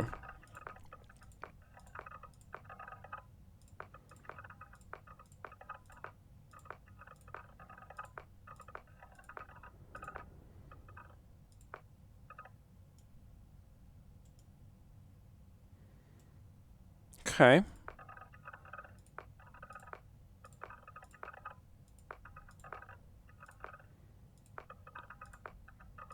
It's like world maps. Yeah, like this alone, like this sort of thing, like adds a lot of depth to a person's skin and complexion. Like even if you're not doing something like radical, like oh freckles or whatever, like even if you're not doing that, like just going through some of these options, like really causes them to feel more human and lifelike. Let me go back just a few. Like even just this, like yeah, if you make it extreme, it looks like a lot, but if you pull it back a little bit,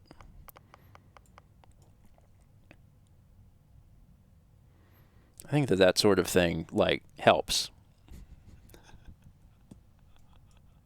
Also, hey, thanks everybody for sticking with me during character creation.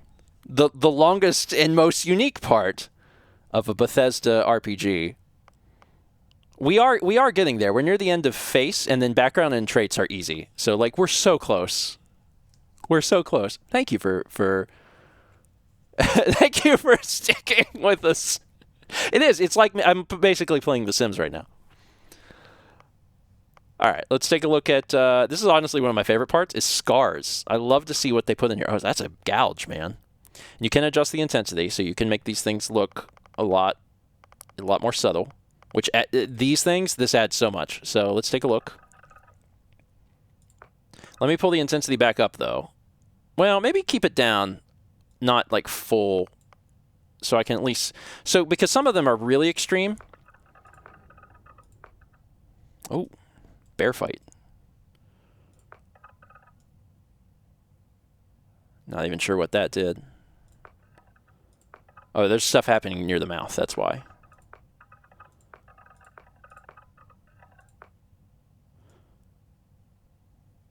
A little scar on the side there.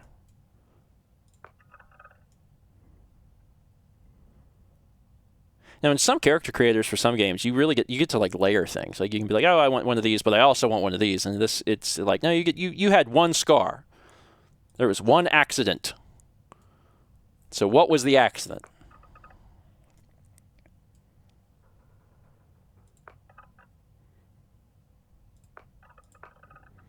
I just don't like I don't want my character to look perfect, you know? I'm like, that's not... It's certainly... I mean, that could be a reflection of a character that you're trying to make. Certainly not the one I'm trying to make. So, like... Let me go back a little bit to the start of this. Before the lip stuff.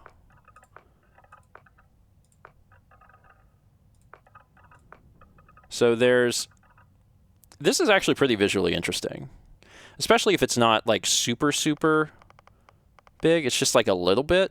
That's pretty visually interesting. And then I also like some of the ones near the end where it's not even big. It's just, like...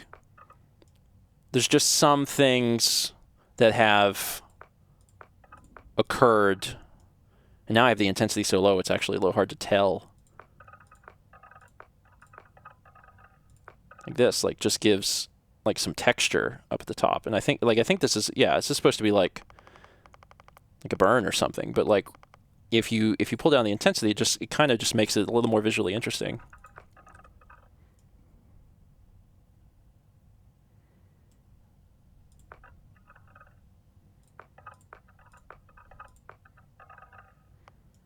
Kind of like this. What was this?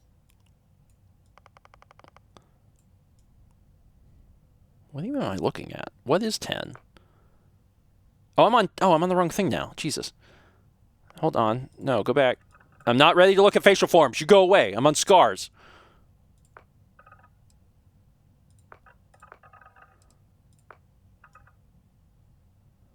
All right, I like that. It's just a little subtle thing. Adds just a little depth. I like that. All right, facial forms. Getting close. Facial forms. Can adjust some things. I like 6.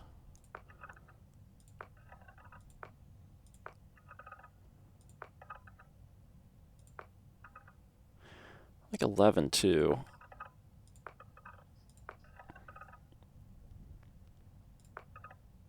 Okay. Let's take a look at 11. 11 would have to be toned down quite a bit.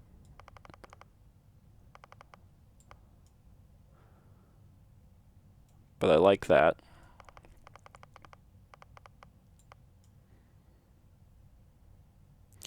$11 is a run in the running, and what was the other one I said? 6? Wait, what the hell was 6? 6 needs more intensity, or you can't. Oh, okay. It's like the nose. It's the okay. Do I get 2? Do I get 2? I do get 2. So this is one where you do get to have 2 if you'd like. So I do like 6 a lot, and I need the intensity just a little bit higher on this.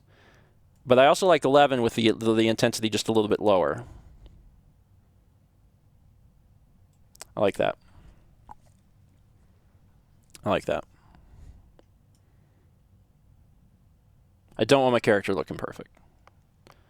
Tattoos. So these are going to be on the face. Might be a little extreme for what I'm wanting to do, but I'll take a look at them.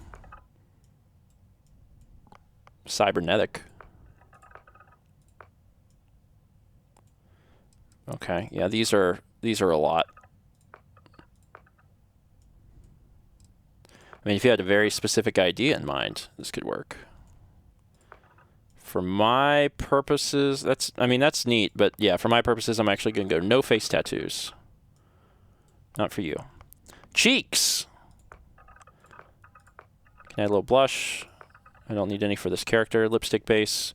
I can skip this. I can probably skip eyeshadow. I'll take a look for what it would do. Yeah, I'd have to adjust the color just to get, like, yeah, this is not doing exactly what I wanted to do. I'm not really looking for like a Johnny Depp situation. Yeah, I was thinking, like, if I could possibly make it look like just the eyes are just like a tiny bit sunken, then maybe.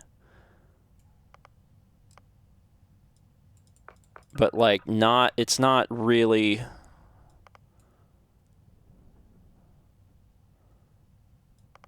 And yeah. I mean, at that point, why even have it on? All right, I'm just going to turn that off and then take a look at the eyeliner. Oh, there's a dirt slider. We love the dirt slider.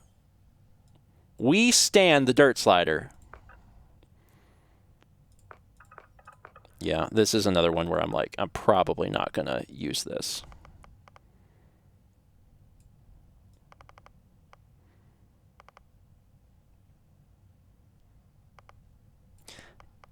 Yeah, I'll just skip it. Okay. All right, we got to check out this dirt. That's dirt, man. Just dirt might work for this, to be honest. Dirt might work. Dirt might be a very acceptable decision for this to add just a little more. Because this is a man of the earth. This is not a man of privilege.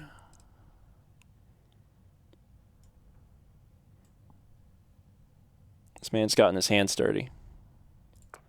And also apparently his face. Someone please get him a washcloth. What are the color options? That seems... There are 3 color options. Black, gray, and white. Again, I might turn this down a little bit. But it's there. And you can kind of tell it's there. Feeling good about this guy. He is eternally slightly dirty. Yeah, no red clay dirt. Just black and white and then whatever you would call in between that. Okay, I'm feeling really good about this. Okay, so we've actually been at this for a while. So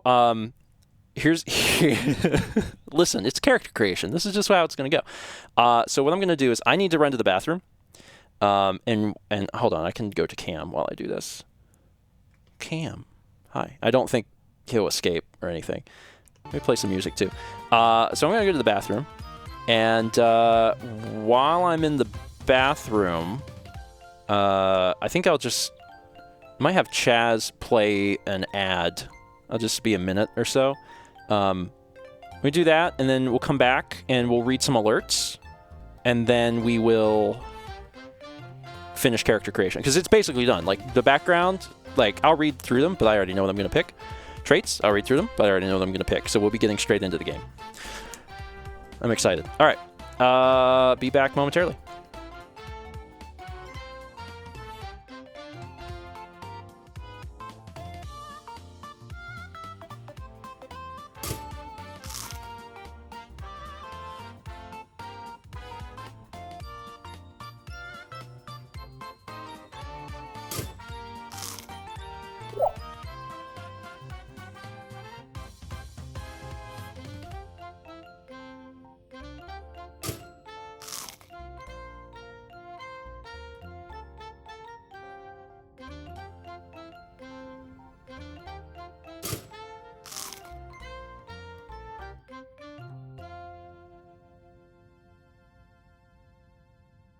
Space!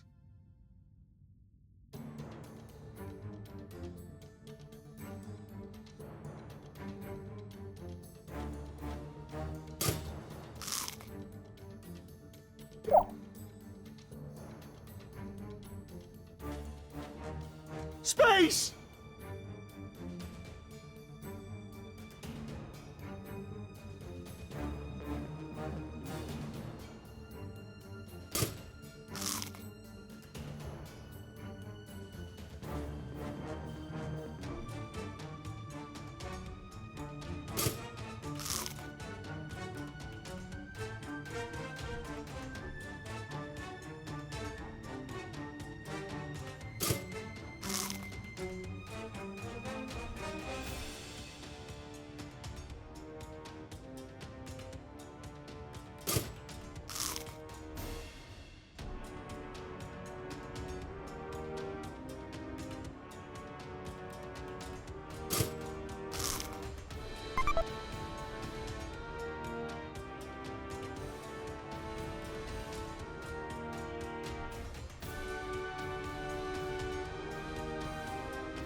Hi.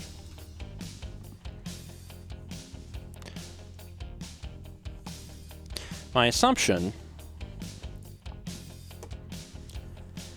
is that it has been long enough at this point that an ad would be over. I believe. So if anyone is not subscribed and saw ads, I believe they are over. I think. I'm pretty sure. But regardless, let's run through these alerts real quick, and then we'll get back to video game. Seems like a good plan. We had 11 months from Mountain Mermaid, 20 months from Rising Again, subscription from Denge21. Welcome, glad to have you here. 39 months from Corn Silver. 300 bits from Bella Bunny. It says, "Is it the guy from Spaceballs?" Do you mean the dog? John Candy? I can't remember his name. Barf. It is not Barf, but that was a good guess. 38 months from Evar. 300 from Bella Bunny says, "I changed my mind. I'm going for Kurt Russell from Escape from LA." I mean, so like I am not trying to create a specific character, but I've tried to take inspiration from a subset. I've taken inspiration from real world material and also fictional material. I've taken inspiration from many sources. Many sources. But I do like where we're going. I like it. We had 59 months from Team Valenstorm, 11 from Clockwork Pretzels, 49 from Yats YT, 4 from I Am Majora, and 60 from Commadner. Hey, congrats. Congratulations, that's a 5. Congrats to all of our folks with 5s. Appreciate y'all. Real world. Little bit. This character, the character that I have on screen, well, you can't see him at this particular moment in time, actually has elements of even like my uncle. There's elements there. So honestly, there's little elements from like 2 different uncles, to be honest. So like, there's stuff. There's material. I'm very excited to like get into the end of character creation and reveal what we're doing with this character. Very excited. We had 500 bits. Mr. Viperfang says, I like that we're seeing representation from 80s TV series MacGyver in your character creation. I mean, that's also good. I'll take that. There's an art. I'm going to play it before we jump back in here. Check out this art. Oh my goodness. It's Talol 3. 4 plaid slugs. It's a miniature planet. It's very small. I love it. I love it so much. We also had 56 months from Jennifer Jack. Jennifer, appreciate it. Closing in on the 60. All right, I'm pausing alerts. I am pausing the tunes. Slightly alarming. And let's finish up character creation. Let me click back over here. There we go. All right. There's no music in this section. It's just like, make a character. All right. Are we good? We're good. We're back. We're set. Very excited. Okay. So this is the character that we wound up with. And like I said, this is it's not necessarily even that there was like a specific like, oh, it's got to be this hair and this face. It's not that. It's just it's kind of morphing. As I have a general idea of some of the characteristics that I wanted to put into a character, and I wanted to see what was in the character creation engine, so I could come up with a choice, relatively on the fly. And I like this character. I really do. I think that this does hit the mark for who I wanted to make. And I'm happy about that. And now it's time to move. So there was not a spot for a name yet. They'll probably have us name them at the very, very end. I have a name also. It's time to look at the backgrounds. So how it works in Starfield is that there is a list of backgrounds, and you choose one of the backgrounds. You can also choose file not found, which is kind of like a generic, like, I don't have a specific thing. And your background will dictate your starting skills. And like you can work towards any skill in the game. So you're not stuck with these skills, but it gives you just a little head start in these skills. And then the thing that's much more interesting to me personally is that there is unique dialogue options in the game depending on what your background is. So if you choose Beast Hunter, you will get special dialogue options in the game because you are a Beast Hunter.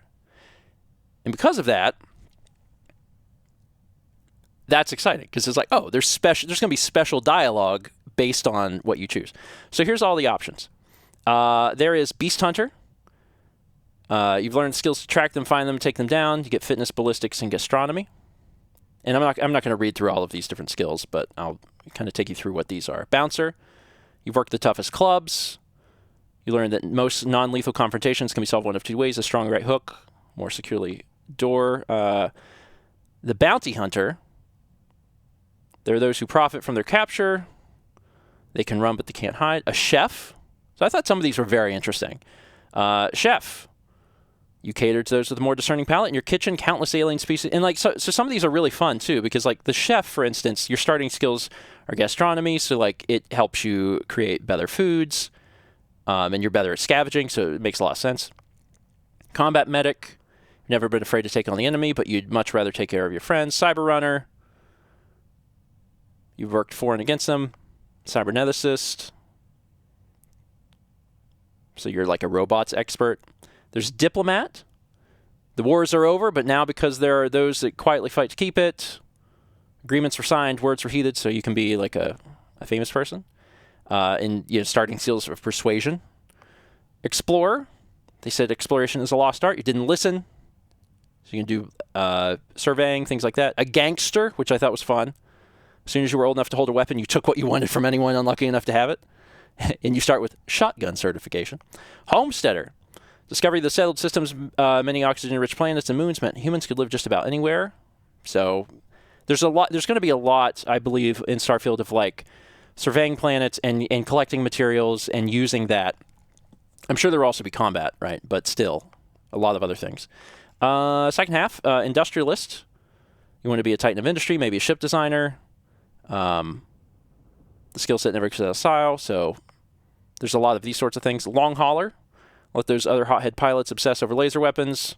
This is basically, it says space trucker. Pack the cargo, get it there, get paid. Life is simple and good. A pilgrim. You've been called many things during your travels. So this is kind of like a wanderer. A professor. So you can actually be a professor. You've enjoyed learning. You get some boosts to that. Ronin is interesting because this is like melee.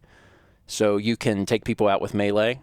And again, you can do any skill. These are not, you're not locked into anything. I think one of the most interesting ones on this list was Sculptor. Sculptor is a really cool one.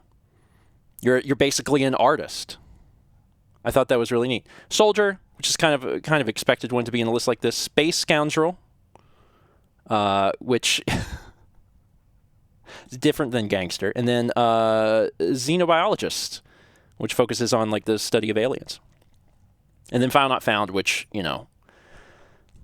listen, we don't remember what our background was. So I already had in mind the type of character that I wanted.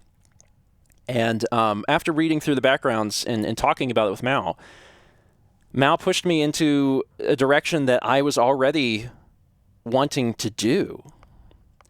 And especially because I was already coming up with a name before I even looked at the backgrounds. And Mal was like, well, you know what you have to do, after I read them all out to her. And I was like, I do. Only once I read them all out loud did I realize I'm a long hauler. My character is a space trucker. Life is simple. Life is good. And I've decided that my character is going to, he's no nonsense. He gets the job done. He wants to do what he needs to do, get paid. He's a simple man. He's not terribly educated, but he's street smart. And I've decided to go with the space trucker. Long hauler. Let's take a look at traits. So the traits are optional. You do not have to take any traits. If you take a trait, they give you a benefit, but then also they have a negative portion to them too. So it's like a balance, right? And I looked through all of these, and some of these some of them are like faction based. So like you can choose a religion, right? So there's Raise Enlightened, which dictates that okay, well you're a member of this particular religion. There's also Universal, and if you do this one, then you can't belong to another religion. So these three are like the religions. And then there's also Hero Worshipped, which is a callback to Oblivion, where someone continually shows up and bothers you, but you get an additional crew member and you get gifts and things like that. So I looked through all of these, and there were a few different ones that spoke to me. One of them was empath. You're deeply connected to the feelings of others. Performing actions your companion likes will result in a temporary increase in combat effectiveness. Performing actions they don't like will have the precise opposite effect. And then also extrovert. You're a people person. Exerting yourself uses less oxygen when adventuring with human companions, but more when adventuring alone. So anyone that has seen my past Bethesda playthroughs knows that I do enjoy traveling with companions. I think it's a hoot. I think that there's an immense amount of comedy that just comes from that. And as a result, I believe that I will be traveling with a companion. So I've decided that our character is going to be an extrovert, because it's very likely that we will be traveling with another person. Now, obviously, by choosing that, we can't choose introvert, because they're completely different. I liked the idea of empath, but I ended up choosing extrovert over empath. And the reason is that there will be times where I probably don't do things that the companions want me to do. And I don't know that our character is going to be completely empathetic. So I went with extrovert. But there's one other one that I thought was really interesting, and I wanted to choose. And that one was Neon Space Rat. It says, you grew up on the mean streets of Neon, which I believe is one of the cities in the game. You gain access to special dialogue options, which spoke to me immediately, and better rewards from some missions on Neon, on the planet. Crime bounty by other factions is greatly increased. Can't be combined with any other faction allegiance traits. So if we get in trouble with other factions, we're going to be screwed. But unique dialogue and a very cool backstory about our space trucker who grew up on the streets, is extremely street smart. And I love that. And those are the two that I chose. Again, these are completely optional. You don't have to fill them out. And I looked at the other ones, and I was like, I don't want to do the other ones. Some of the other ones are neat. Like there's one where you have a house, but you have a mortgage. And I'm like, oh, God, that's... I don't want that. I don't want to have digital mortgage. And then there's like kid stuff where like your parents are alive and well, you can visit them, but you have to send your money to them. And I thought from our character it'd be a little more interesting if the past is a little more unknown. So these are the ones that I've went with. And I think with all of that said and done, we can finish.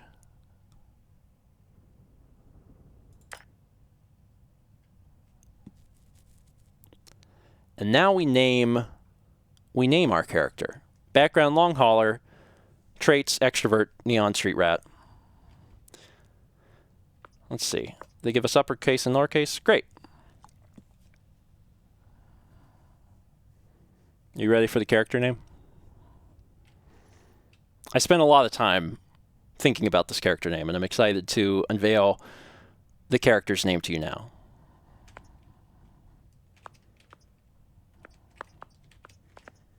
This character is C.B. McCoy, space trucker. Let's get started, shall we? Oh, hit enter. Let's hit enter and see if that works, because the only option right now is cancel, which I don't want to do. Enter. You can name character. You can change your pronouns. I'm going to be he, him. Confirm. Haven't looked at your record in some time. Good qualifications. Being a long hauler is basically mining with more sitting down. Yeah. Well, you got the sample. Client's on his way. Then we all get paid. You remember anything that happened? Let's see here. Everything's blank after I went into that tunnel. Huh. Well, makes the paperwork easier. And we got what we were looking for. All this trouble for that stupid thing? Huh. Sure don't look like much. Never mind what it looks like. It's worth more than this mine has pulled in all month. We'll be... Speak of the devil. Oh boy, now what? Press mouse 3 to switch. It's nice to be able to see my character. C.B. McCoy. It's fun. I was already wanting to do an acronym name, like inspired by the 70s truckers songs, before I learned that Space Trucker was in the game. So like it was destiny. It was destiny. You're just too young to know better.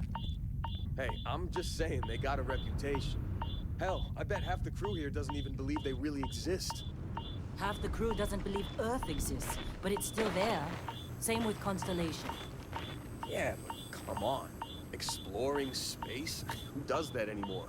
Ain't the space we've already got complicated enough? Not to them, apparently. All right, Dusty. Airlock. Put your helmet on. Press tab and see what's in here. So this is our character. We've got our cutter. We have some skills. Star map, missions, mission, equip a helmet. Select the area in the lower right to access your inventory. So this is the inventory, okay. Select the helmets category. So here's our helmet. And then deep mining space helmet, damage resistance of 34. Sure. Press and hold tab to exit.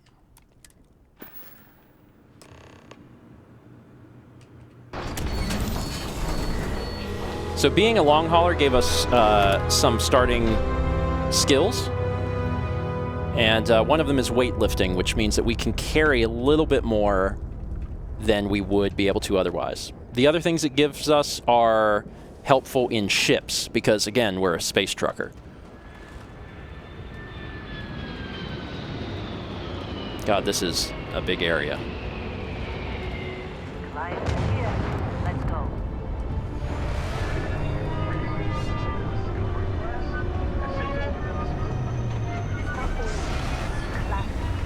Come on. It's classic.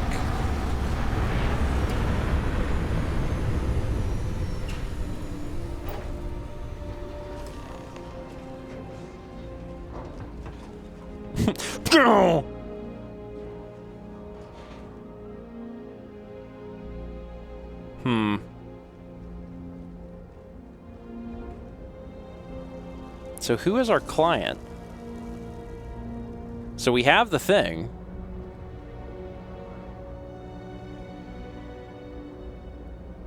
This all feels just a little ominous. Barrett? Man, Been a long time. yes it has. That mine on Bendy, right? Kazal, hellhole, like this place. Rare mineral contract. Your tastes are a bit more sophisticated now, huh? So, you found something? Right here. The new guy found it. That right. And everything went cool? Just like grabbing those minerals on Bendy? Kazal, and no Barrett, not cool. He passed out after the extraction. Doesn't even remember what happened. Is that right, cowboy? Went on a trip, huh? How'd you know about that? Well, you could say that the infinite possibilities of the universe are full of everything but coincidences. I'm fine.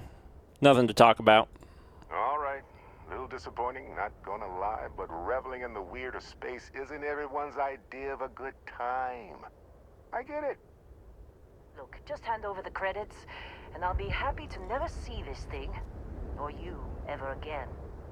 That's why I like you, Lynn. All business. So Barrett, the scanners on Barrett the seems frontier trustworthy. are reporting a ship coming in hot from orbit. I really thought I lost them. But the question is, what is this thing? And I don't know.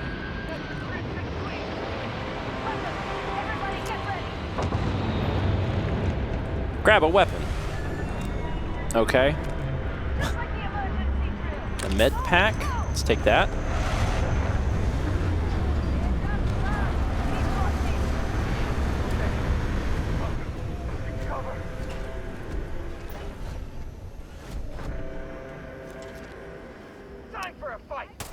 So this is my cutter, which is probably not my best weapon. How do I switch? What's my weapon switch? I jumped to my star map. That's not actually that helpful. There we go. So here's my inventory. What weapons do I have? Because I just picked up a gun. Here's the Eon. Okay, I want to switch to this. This damage is 4, and this is like a gun. Guns are good.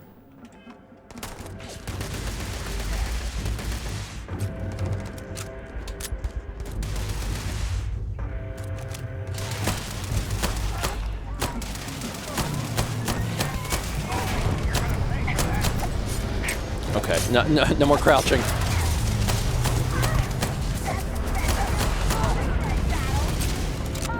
Let's see, melee? They haven't taught me everything yet, so I would have to look in the controls. So in the meantime, I'm just going to have to shoot this guy.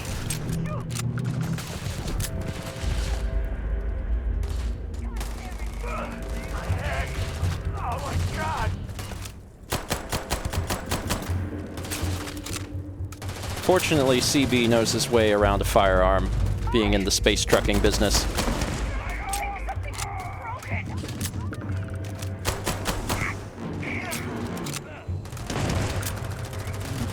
Sayonara, mother trucker. Oh, there's one. What are you doing over here? Oh, God.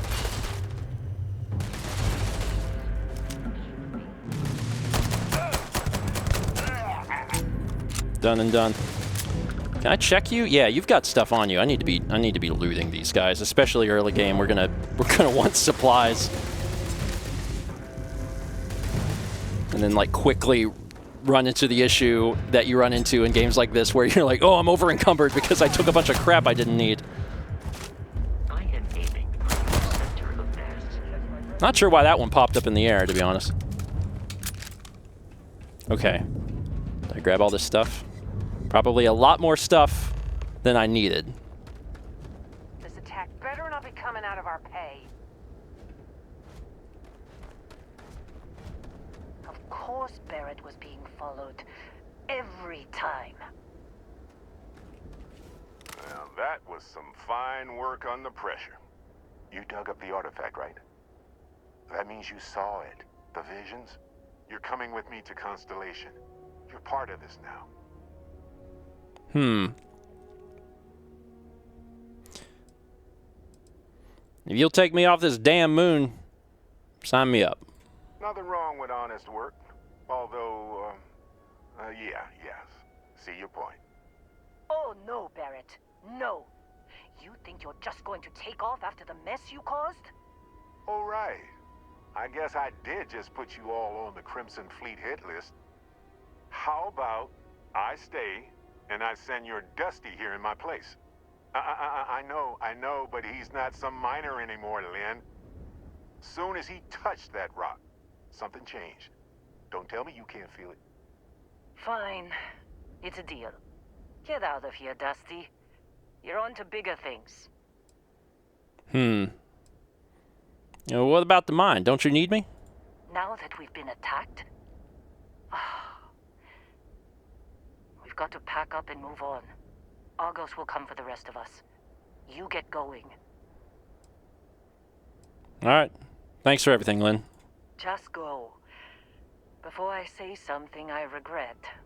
Well, now that that's settled. Vasco, get him to the lodge. No deviations unless absolutely necessary, okay? Protocol Indigo. Indigo. Again. Very well. Oh, and hey, take this. You'll find it very useful out there. And it even tells the time. Oh my God, an Apple Watch. Oh, wait. Hey, look at that. The watch fits you perfectly. Now, questions? Let's see. So why was the Crimson Fleet after you? They're just following the loot, like pirates do. And I have something of a reputation as a loot collector. Okay. So this person is trustworthy, but because of what they're into, it's might cause a problem for other people. So what exactly did we dig up? That, my friend, is the million-credit question. And Constellation can find the answer. With your help. So we know that we found something interesting, but we actually don't know what it is. So, sorry, tell me again, who are you? And what is Constellation? See, that's the problem with the settled systems. Too easy to take everything for granted. While everyone else is busy playing politics, we're the ones braving the unknown, charting the vastness of space. Without us, the galaxy is just a big room with the lights turned out. And you're giving me your ship. Technically, it's not even mine. Consider it alone. Vasco will keep you on course. Besides, I'm making an exception since you can tell Constellation about that vision you had. Why send me? Shouldn't you go? Come on. You really not at all curious about that light and music show you experienced? Why it only affected you? Because if you didn't notice, we've all been handling it since with no problem. The way I see it, Constellation needs that artifact, but they also need you. This mystery is only getting bigger each step we take, and you're part of it now. Oh, I was like, I thought they would advance, but like, no, I just exhausted all my thing. Good instinct. And Vasco, don't let All it right, break my ship. Interesting. I did pick up a lot of crap.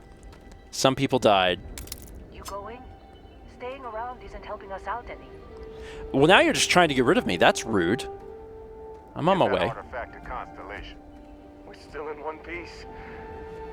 Oh God, I'm gonna throw up. I took what I needed.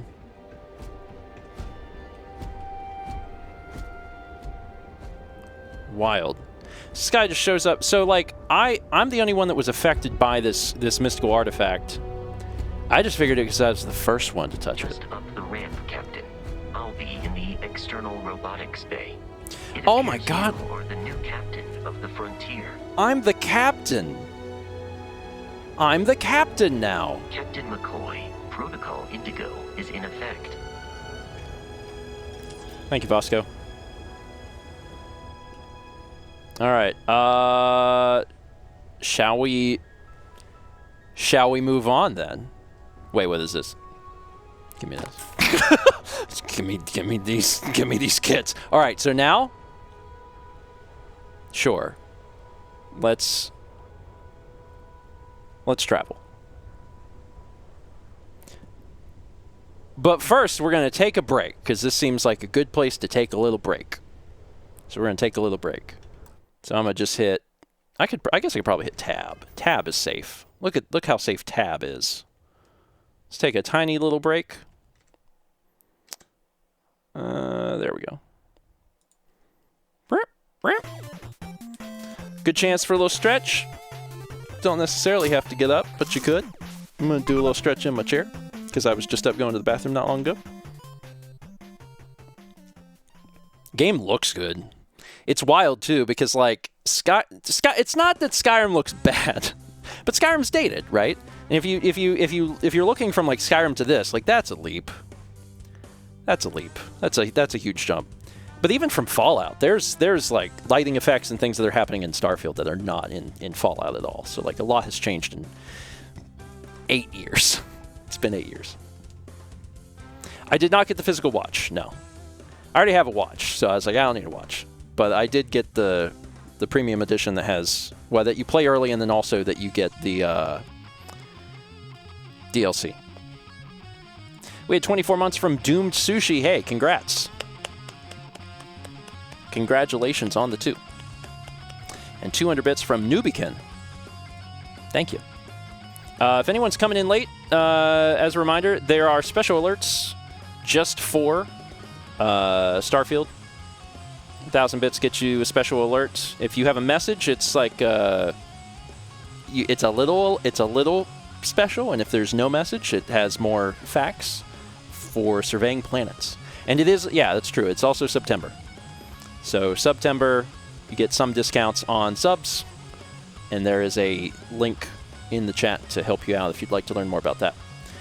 We also have an art in the queue, so let's take a peek at this art, shall we?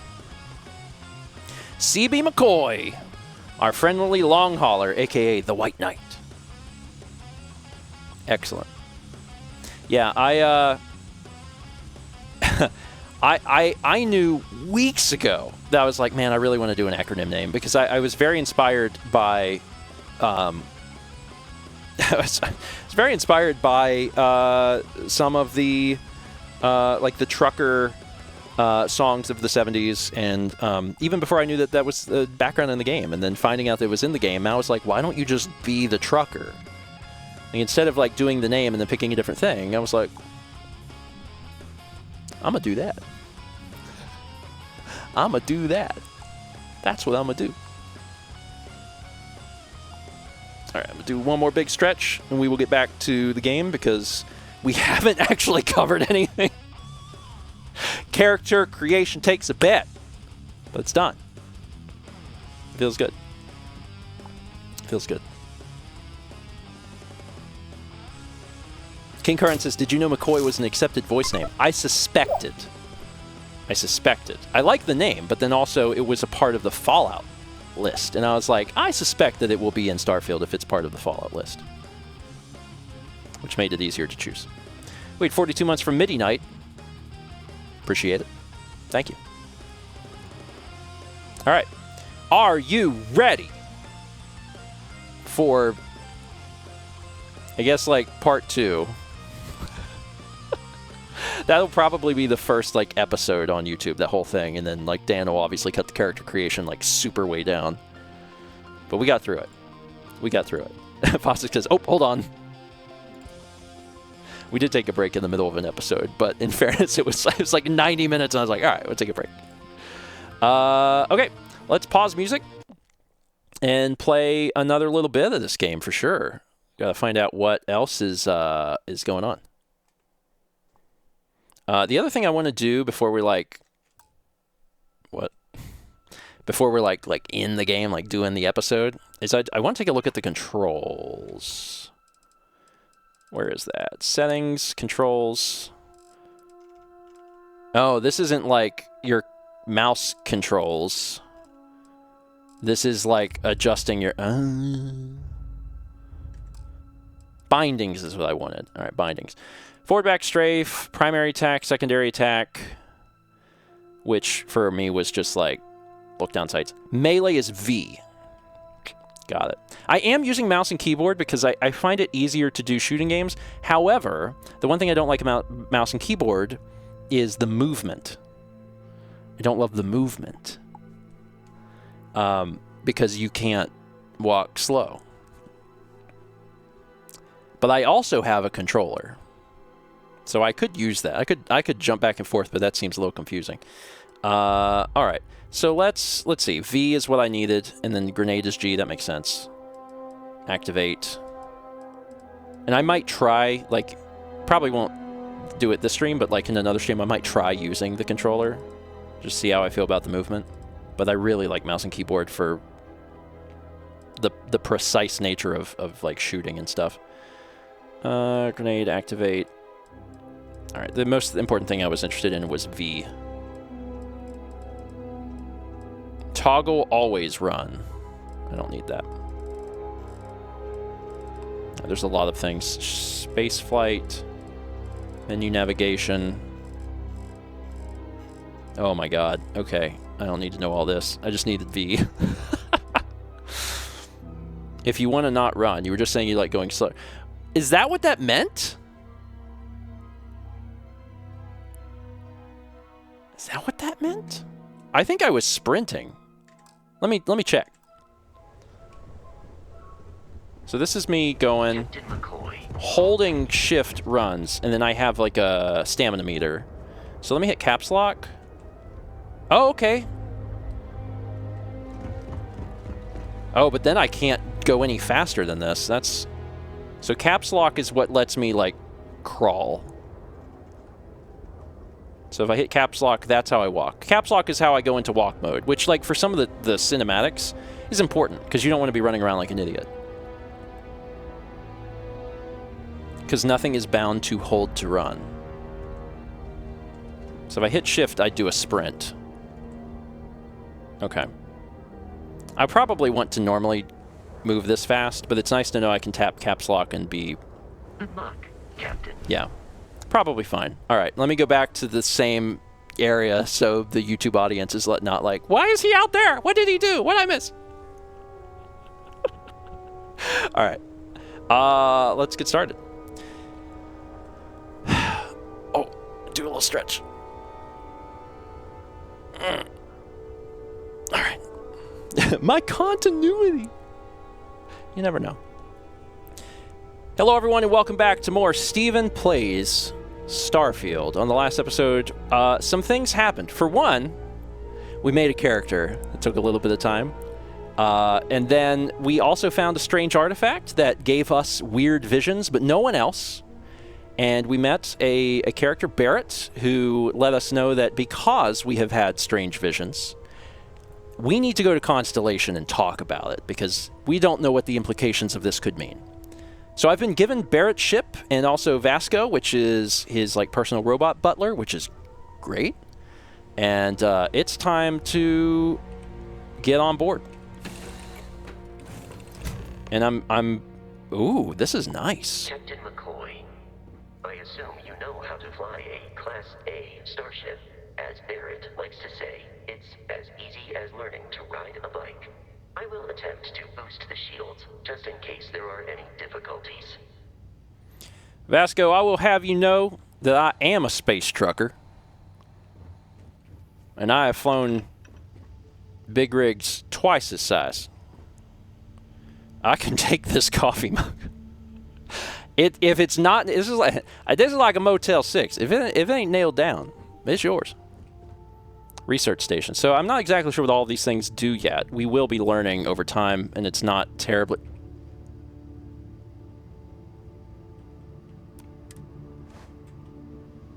Sorry, there was a hat. I think I did equip it. I think I did equip it underneath my helmet, which is interesting. What else is here? Let's take a look here. So there are these... the personal slates are probably diaries. They're probably notebooks. If that one's number 3. This is number 1. All right, let's take a look at these. You know the drill, Vasco. Protocol Indigo means no deviations, no distractions, no dalliances, in short, no fun. Unless, as strictly defined by Sarah, said deviations, distractions, and dalliances are completely necessary in getting this fine vessel, the Discovery-class Starship Frontier, back home in one piece. I guess I'm still technically borrowing it from Constellation, even if I have no intention of actually giving it back. Okay. Borrowing it from Constellation, which is where we are going. And yeah, it's basically Barrett's ship. So that was audio log 1. Let's see if we can find them in order. So I saw 3. 2 must be around here somewhere. A sandwich. I am missing some health. My little health bar. If I take this, I don't eat it immediately. I just take it. There's also a digipick, which I believe is probably for lockpicking. So these are like pretty important things. And if I wanted to eat this, if I open this up and I look at my inventory, new items. Oh, there are so many new items. Look at all these new items. If I want to eat Chunk's apple, restore 5 health. I did it. My health went up a little bit. There will be easier ways to like use items and stuff once we get further into it, I'm sure. Snack pack, Choco Bites, and impact drivers. I don't know what some of these are. Container of cereal. So where is the next log? Because this is log 3. Let me look around and see if I can find the other log, because it's probably nearby. Although it's not super necessary that we hear them all in order. I don't see the other one. Okay, let's just go for log 3 then, since I'm not sure where the other one is hiding. Is it in there? Is it here? Oh, ramen. Kitchen tea steeper. You can use the galley, so you can do some cooking and stuff here.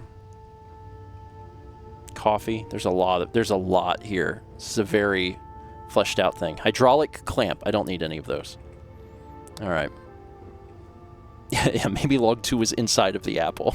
It's too late now. I ate it. Let's do 3 then. Oh, I'd kill for some chunks right now. First stop when I get home. But I really need to get better about packing snacks for these long hauls.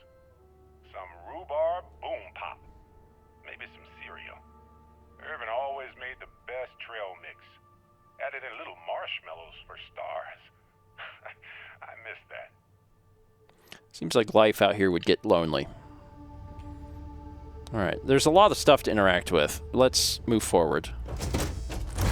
Because there's a lot here. Like, there's... Like, you can sleep, obviously. My assumption is sleep would restore your health? I'm not entirely sure. It might just pass time. So if we sleep for an hour... What happens? That does restore our health. You awaken feeling well rested. I took an hour nap and my health is back up. So that's good. That's good to know. There's also a research station. Research lab lets you discover new crafting recipes by completing research projects. Each research project requires materials in order to make progress. The materials needed can range from raw minerals extracted from plants to organic substances extracted from alien creatures and plant life to manufactured components. There's a lot of stuff here. So you can do research. Pharmacology, equipment, weaponry, which is pretty interesting to me. Barrel mods. So you need materials to do this. Okay. So we don't have anything right now because we're at the beginning of the game, but it's kind of nice to know how this works. So the research laboratory lets you upgrade everything, whether that's weapons, whether that's your equipment, or the outpost itself, or even making better meals. Mixology 1. Mixology 1. Okay. So that's the research station. Got it. There is also navigation console. Let's take a look at this. Vectera, moon of Ansalon. Survey 80%. Let's see. You can set landing target. We don't want to land. We're already on this. We don't want to, like, move to another part of it. We have other things to do. Show resources. So this actually gives you a layout of what's on here. H2O. Aluminum, nickel, argon, benzene. This is very neat. This is very, very neat. Let's see. Right-click kind of scrolls around this. This is very cool. All right. And we also... The water is safe. Good to know. All right, so that's what this is. And, of course, we're on the moon here. This is Ansalon. So this is the star system that we're in. This is neat, man. Like, this is very cool. I don't want to stray too far at the moment from, like, where the game is telling me to go, but just getting an idea of, like, how you can traverse stuff is neat. What was the other system that they gave us? They gave us another system, right? Didn't they? Research console. Oh, this. The galley. Alien jerky, a strip of alien meat that's been hydrated, salted, or dehydrated, salted, and flavored with a mild teriyaki sauce. But again, we don't have any things. But this is how you can make food. Got it. It's involved, but also not really, like, exceeding what I expected. Like, this is pretty typical, like, system stuff for a Bethesda game. Obviously, the navigation console was new because we weren't traveling entire solar systems. There's a jump seat. More coffee mugs in case I just want to collect coffee mugs.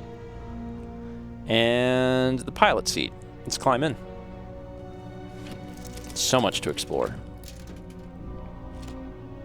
Shields ready. The rest is up to you. Flight system standby. Weapon system standby. Life support standby. I can exit the ship, I can take off, or I can get up. Let's do it. Let's do this thing.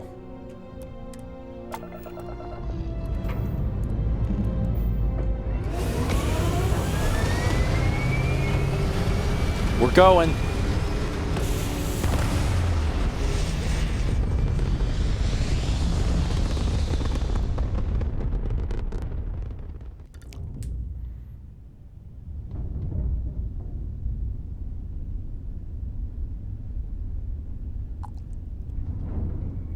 Now that we are in orbit, it might be wise to test all controls and systems to ensure they are not on the verge of catastrophic failure.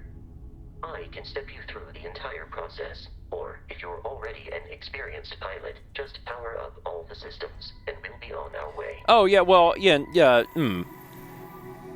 I did get.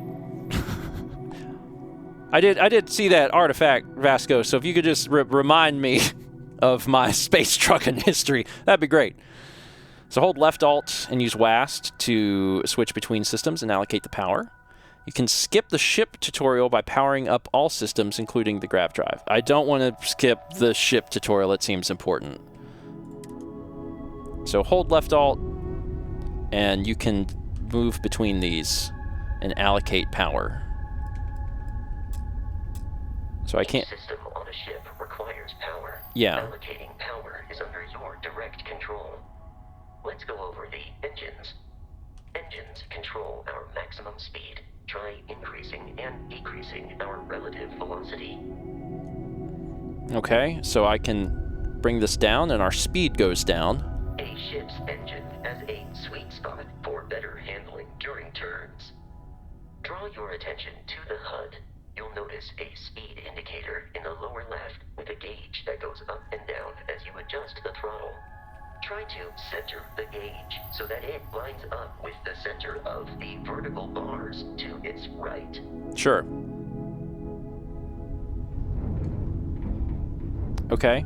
Boosts can be engaged for temporary bursts of speed.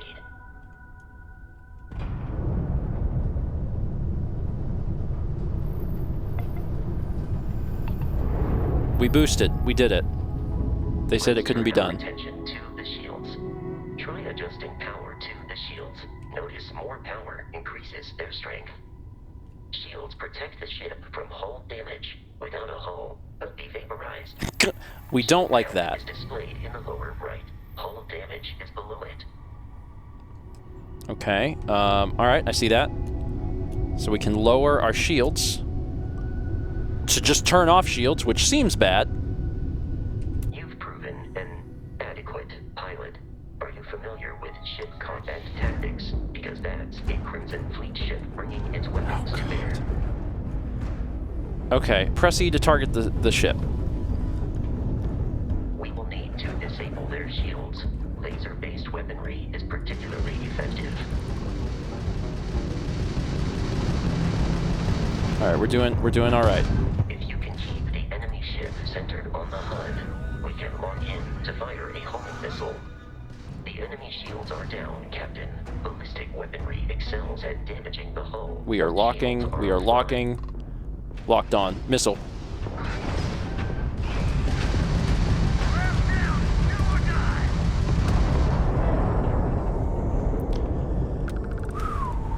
Congratulations on surviving your first Starship assault, Captain. We should search the wreckage for spare parts and other salvage. You will need to fly close to it before we can access the remains. You will need to hit it with your ship. Fly close to the shipwrecks. Okay, there it is. Oh god. It's fine. It's fine. We're doing great.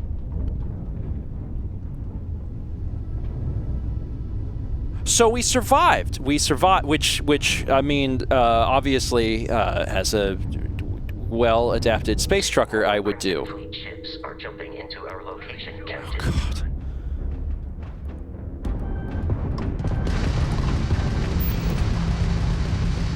Okay, this is fine. Where's this little guy?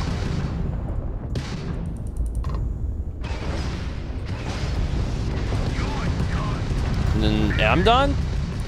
It doesn't look good for you, man. Oh, God.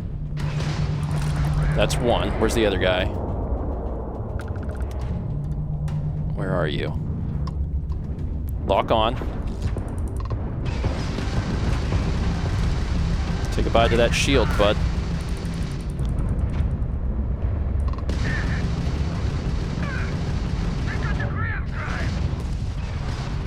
Oh boy. All right.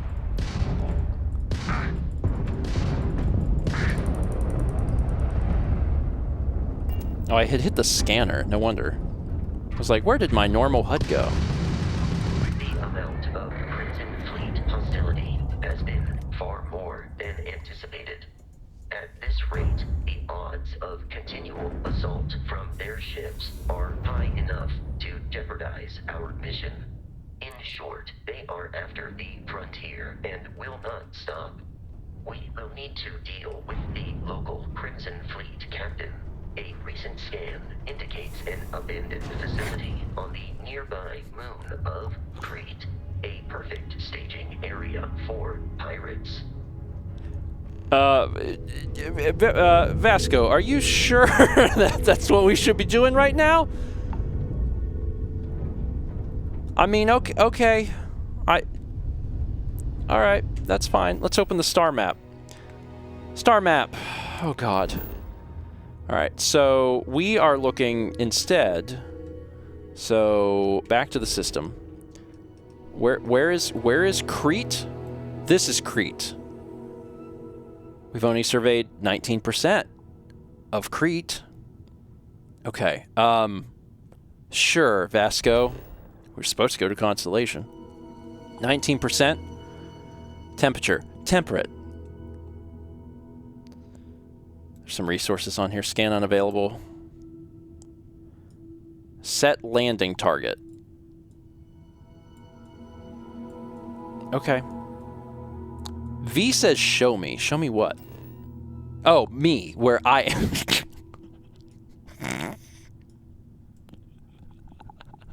Me reading the map at the mall. How do they know where I am?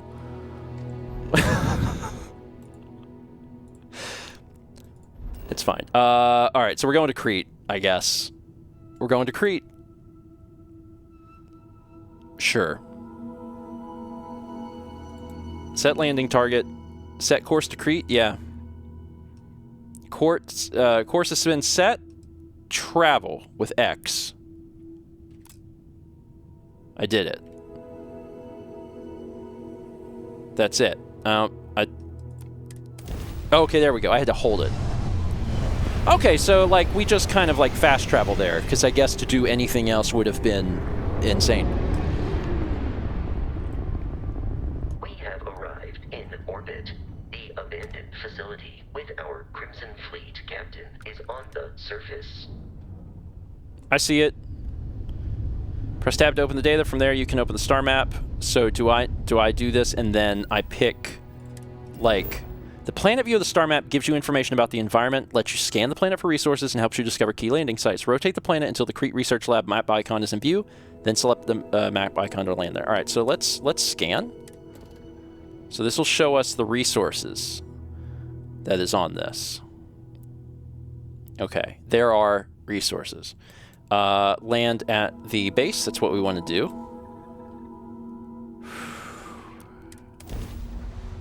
What could possibly go wrong?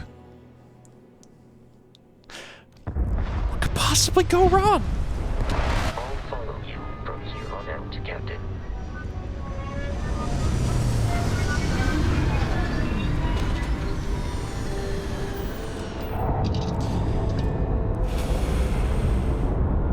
A ship just left.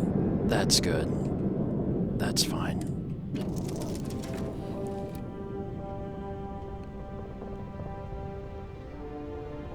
All right, man, we're in space. This is space.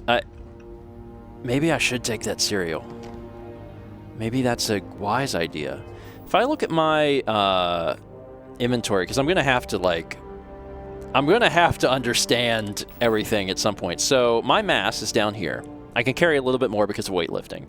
So I can carry 145. I've got 68. So carrying the cereal will be okay. Don't worry, everyone. I can hold on to. I can hold on to this container of cereal. So it restores 5 health. What is my stats, actually? Also, I briefly got a chance to see my outfit. That's great. I love that hat. I found that hat. I put that hat on, and I'm so happy about it. I love that hat. Skills, missions, ship, star map, status. 205. That's what I wanted to know. This was it. The most important reason to weightlift, being able to carry cereal. You don't know how much cereal I want to hold. Health, 205. And I get a plus 10% experience gain for sleeping. Oh, that's nice. That's nice. I got some health. This is my character. Long hauler, baby. Credits found. This is just generic stuff that we've done. Crafting and crime. Are we ready to explore Crete? We're ready. We're ready. Hey, Vasco. Captain McCoy, Protocol Indigo dictates that I am to return to the Lodge with no deviations. We are here to stop the Crimson Fleet from pursuit. Nothing more. Vasco, can you tell me why this Crimson Fleet captain is after Barrett? I have often asked Barrett that same question at various times, and about various individuals that wanted to cause us harm. The most likely answer is that Barrett personally insulted him. Oh. Typically by continuing to live, usually after escaping from certain death, and often with an object multiple people wanted. You have insulted me by continuing to live.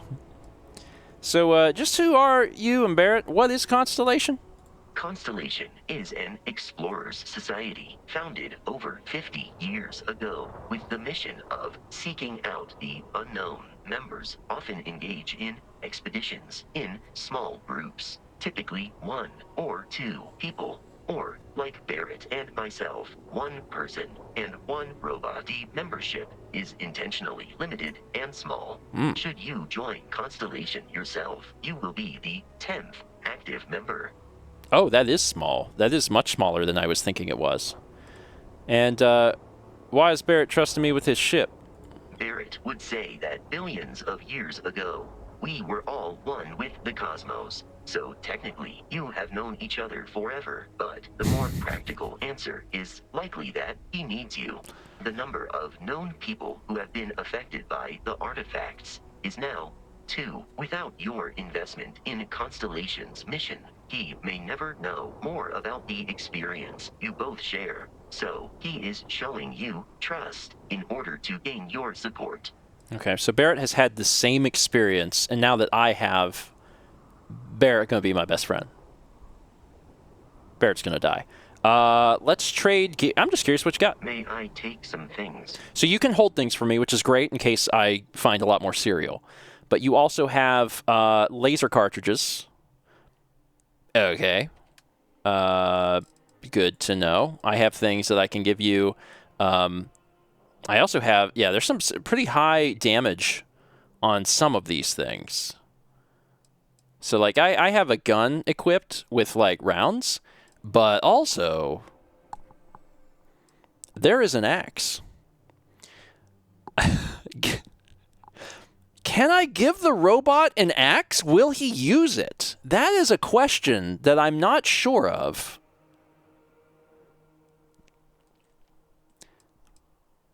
Just a shiv. Like, does the robot, will the robot shiv people? I'm gonna do it. Do I have 3 of these? Is that what that means? That might mean that. I gave the robot the axe. I don't know if that forces him to use it. Storage hold for further items. Compared to equip, take equip. Does that mean make him equip it? I'm just curious if I hit B, what'll happen. It's in his inventory. I think I just forced Vasco to equip this axe. I sure hope I did. I really hope I did.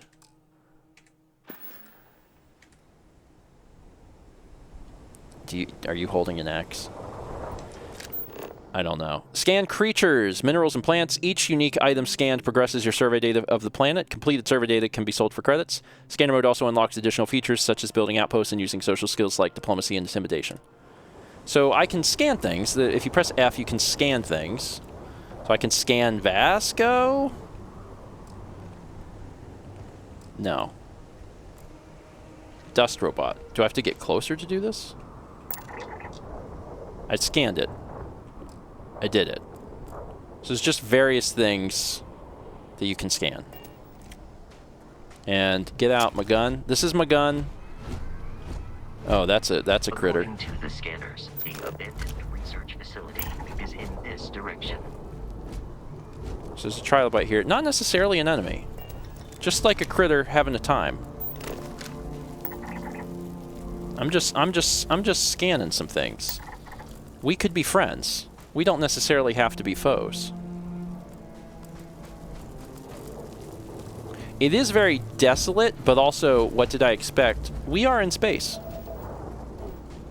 Here's lead. You found lead. Thanks. So if I wanted to take some lead, I need to figure out what my weapons are. Like, I know I can go in here and equip, right? But that is not the most efficient way of doing this. I thought that it would map them automatically to my numbers, and it doesn't. So if I want to get my cutter, and I go to my weapons, and I do this. Compare, inspect, sort, favorite. Favorite's what I want. There we go. There's quick slots. Got it. So let's assign cutter to, like, 0, because that's not really a weapon. Wait, was that set to heal? That was set to heal. I definitely just undid the heal.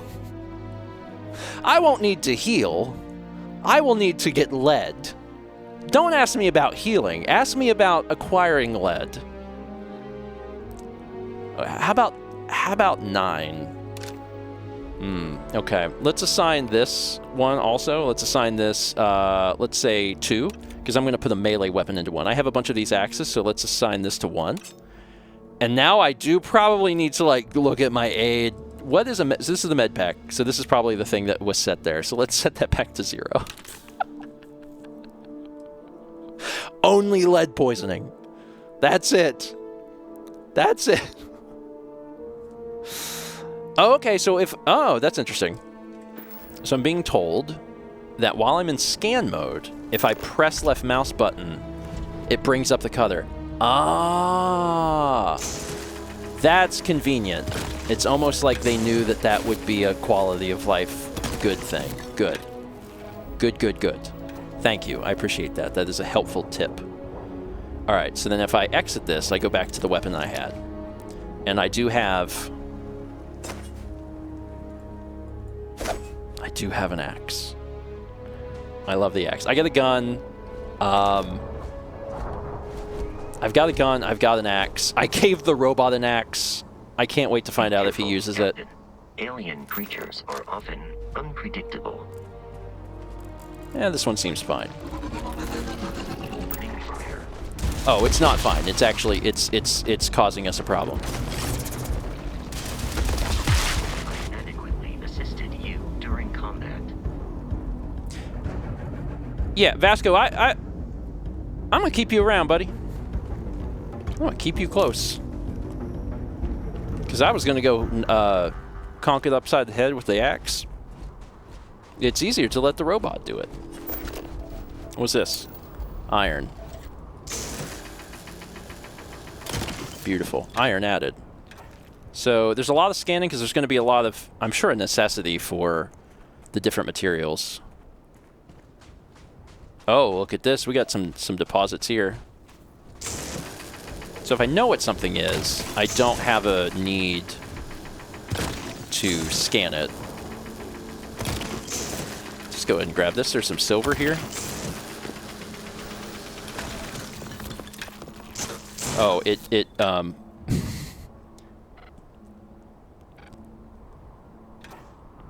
has a cooldown. Can't go crazy with the cutter here.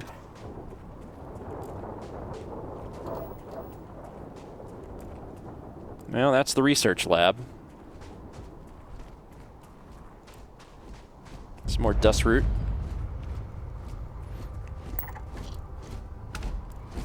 So I guess I can do this too. It says resource fiber. No.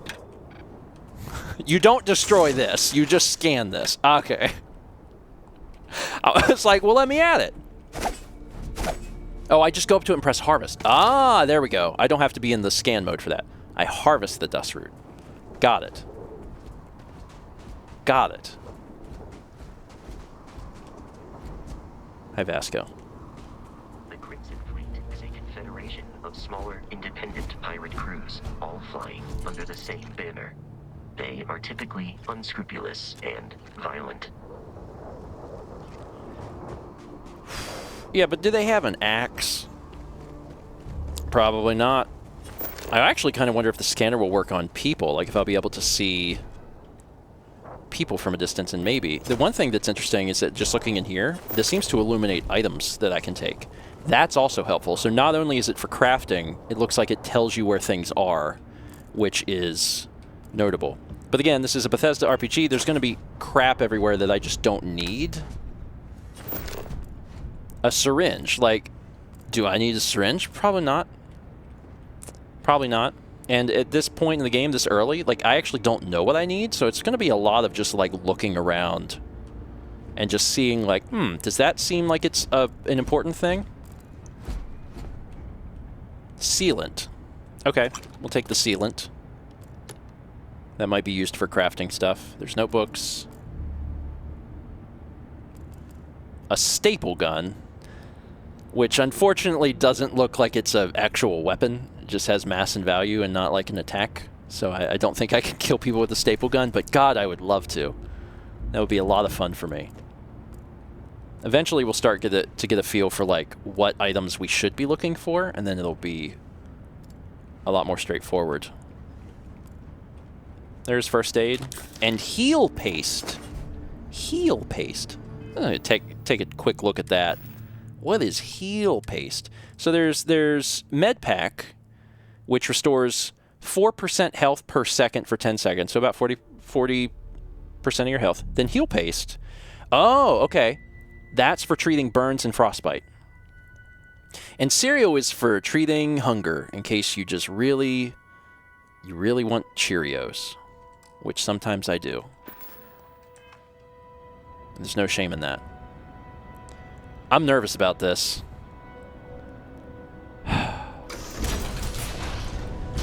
We're going in.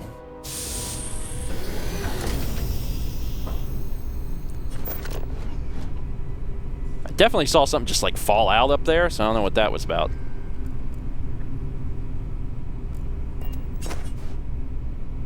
Let's play it cool. These are United Colonies markings, but we are in Freestar Collective space. It then stands to reason that this was once a secret UC facility. Tissues. There's going to be useful stuff here, but unfortunately trying to like discern what will and will not be useful. I'm assuming if it's in a container I want it. I want things in containers. I'm a container fiend. Nothing else around here. We're definitely going to run into hostiles here. Like, they've already given us the heads up that this is going to be full of, sorry, what? Are these board games? Solar Frontiers game, Starlocked board game, and Bad People, Bad Jokes 2. Oh, thank God I can read this. Why did the chicken cross the road? Huh? What's a chicken? Knock, knock. Who's there? Planet. Planet who? If I throw a party, will you help me plan it? Ecliptic mercenary says to a woman, I've been hired to kill you and I always get the job done. Woman says, can we talk about this, son? How do you keep an idiot in suspense?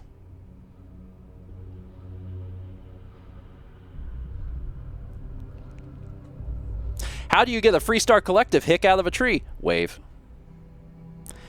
Louis Lupper's Bad People, Bad Jokes Volume 2 is the follow-up to his original work, and just like its predecessor, has become a cult hit. I took that. That's going in my personal library. I also love that there's board games from Scholar Sisters. I probably shouldn't take these, but I do want them, so they're coming home with me. Sorry, we're going to have a board game collection. I've decided just now. None of this stuff looks important. Okay. No pen. All right. Right now, none of this stuff is well. No, this is something. Polytextile, uncommon manufactured component. This item can be used as a component in crafting. So that is something that we actually might want. That's the first thing, besides the board games, that we've seen. Okay.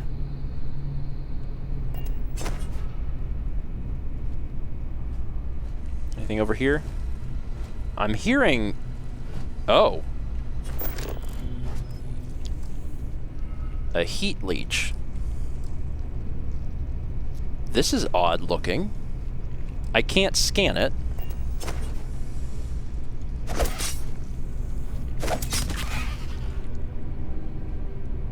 Nutrient. Huh. And I can't scan it when it's dead either. Alright. Interesting. Toxin, common organic resource. So that's also something that can be a crafting material. This is just a cart. I found a cart.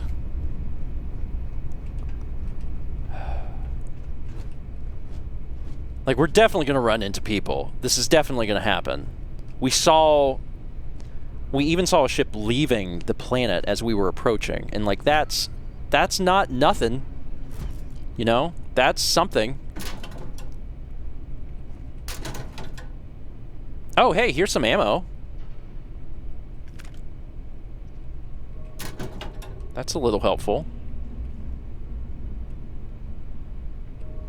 Digipix. Cred stick. Oh, it's just money. Okay, so we're starting to get a feel for some of the things that we should look out for. Heart plus.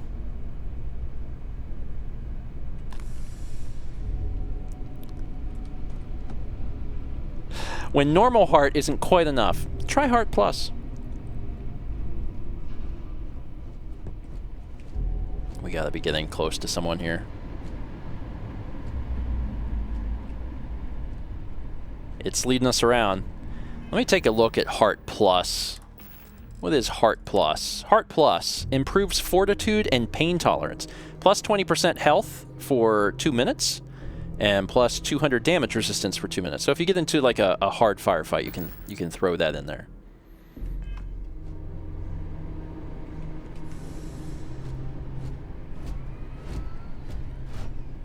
The robot also is scary and loud.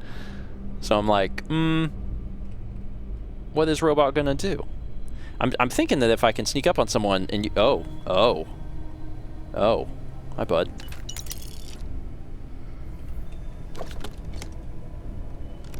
Nothing here. A portable desk fan. So there are people that have expired. This isn't anything, right? No. I feel a little safe to walk around. Move just a little bit more quickly here.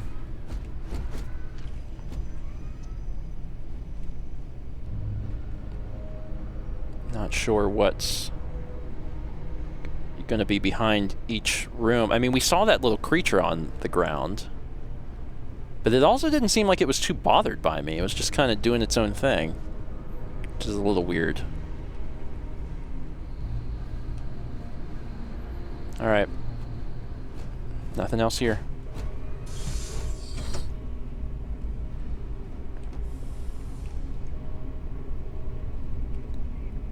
We're not alone.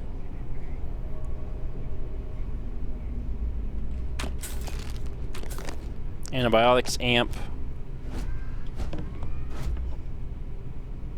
Nothing else of interest in here. There's definitely more than one, which means getting the jump on them with a beer. Damage resistance for 3 minutes, but you lose oxygen recovery. Beer? Perfect. Oh, God.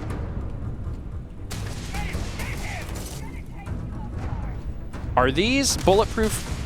Is this bulletproof glass?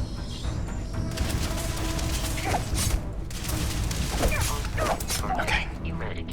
Security flashlight.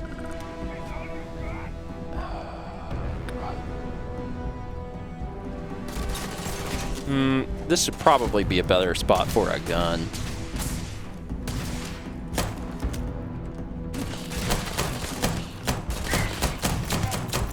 Woo! This, yeah, I don't, they were trying to shoot through this glass, but I'm not actually sure that they were succeeding. Peace is no longer a viable option. Yes, Vasco, you are good at assessing the situation correctly.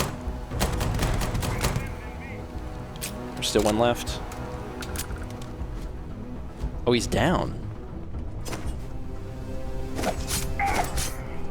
What you got? Pirate assault spacesuit, helmet. Does y'all have anything? A few things. Vending machine. Cute! How much money do I have? It says this will use 75 credits, but how many do I have? I'm just gonna do it. Boom Pop Cherry! Oh my god. Sorry, I'm so thirsty. Aid? I guess that's aid. Boom Pop Cherry restores 3 health.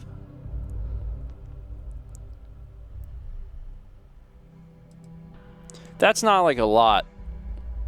Time to eat this cereal, I guess. Eat this cereal. And what does the amp do? Movement speed and jump height. Dear God. Antibiotics, tried and true medicine used to treat afflictions. I've got this half-bitten sandwich I can work on. And is my health going up? Oh, it's probably on a... I don't know that it's going up very high. Restores 3 health.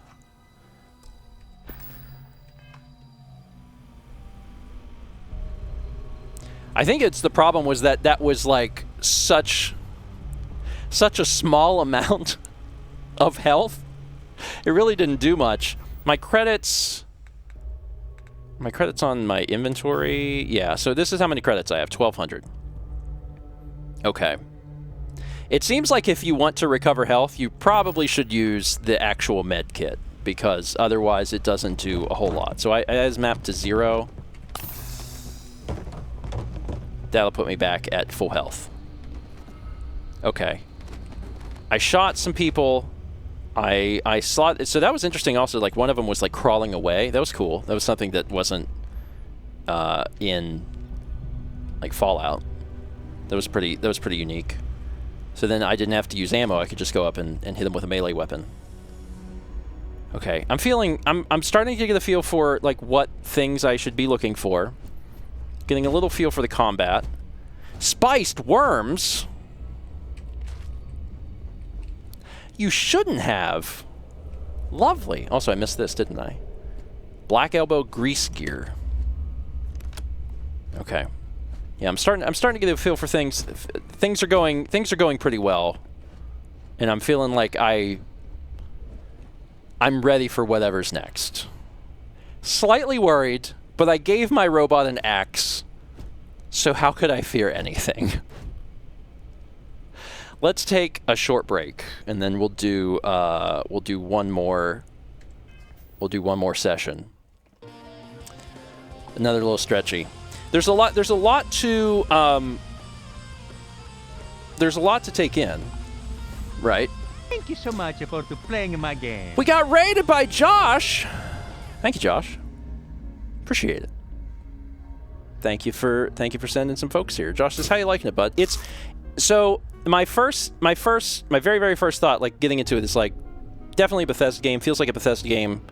The combat is cool. I need to get more combat time in. The thing that's so weird is the crafting stuff where you're like collecting the minerals and stuff. Like, obviously that's like new and different, but then also the solar system stuff where you're actually like looking at the entire solar system is like, well, where do you want to go? Like, that's just it's a daunting thing, right? Because the game's like, well, you have to go to Constellation, and then Vasco's like, well, let's go to this moon. And I'm thinking back to some of the material where they're like, yeah, there's like 1,000 visitable things, right? But it's true. Chaz is right. The first companion is already great. Vasco is great. He's funny. He's knowledgeable. He has a gun and also an axe. I hope he gets a chance to actually use it. That would be wonderful. I hope he gets a chance to do it. All right, we've got 41 months from Anise, 11 months from Mr. Dark Roast, and 8 months from Duke Boogstonius. Thank you all. Sincerely appreciate it. All right, we're going to do one more session, and that'll give us 3 episodes, and then hopefully that'll be enough to get through this space thing, and then maybe into the next part. Yeah, but I'm excited so far. I'm very, very excited. I do want to take a look at some things and I did this whenever I would record Fallout also, but when I'm not doing the episode part, I would take a look at the menus and try to get a little more familiarized with some stuff. So let me turn alerts off, pause the music, and go back to the video game. Then tab in so it's not frozen. Okay, so let's take a little look here. So I learned how to set my quick stuff with the numbers. There's also clearly a quick thing, which would make sense on a controller where you don't have as many keys as a keyboard. I don't know how to pull that up, but I don't really need that because I can just hit the numbers, so that's not a big deal.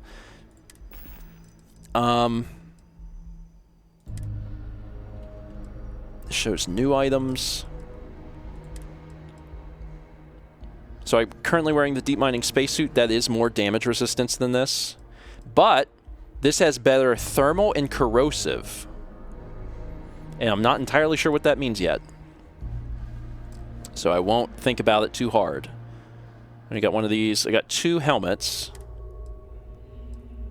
And again, it's the same thing where what I have is a little better armor rating.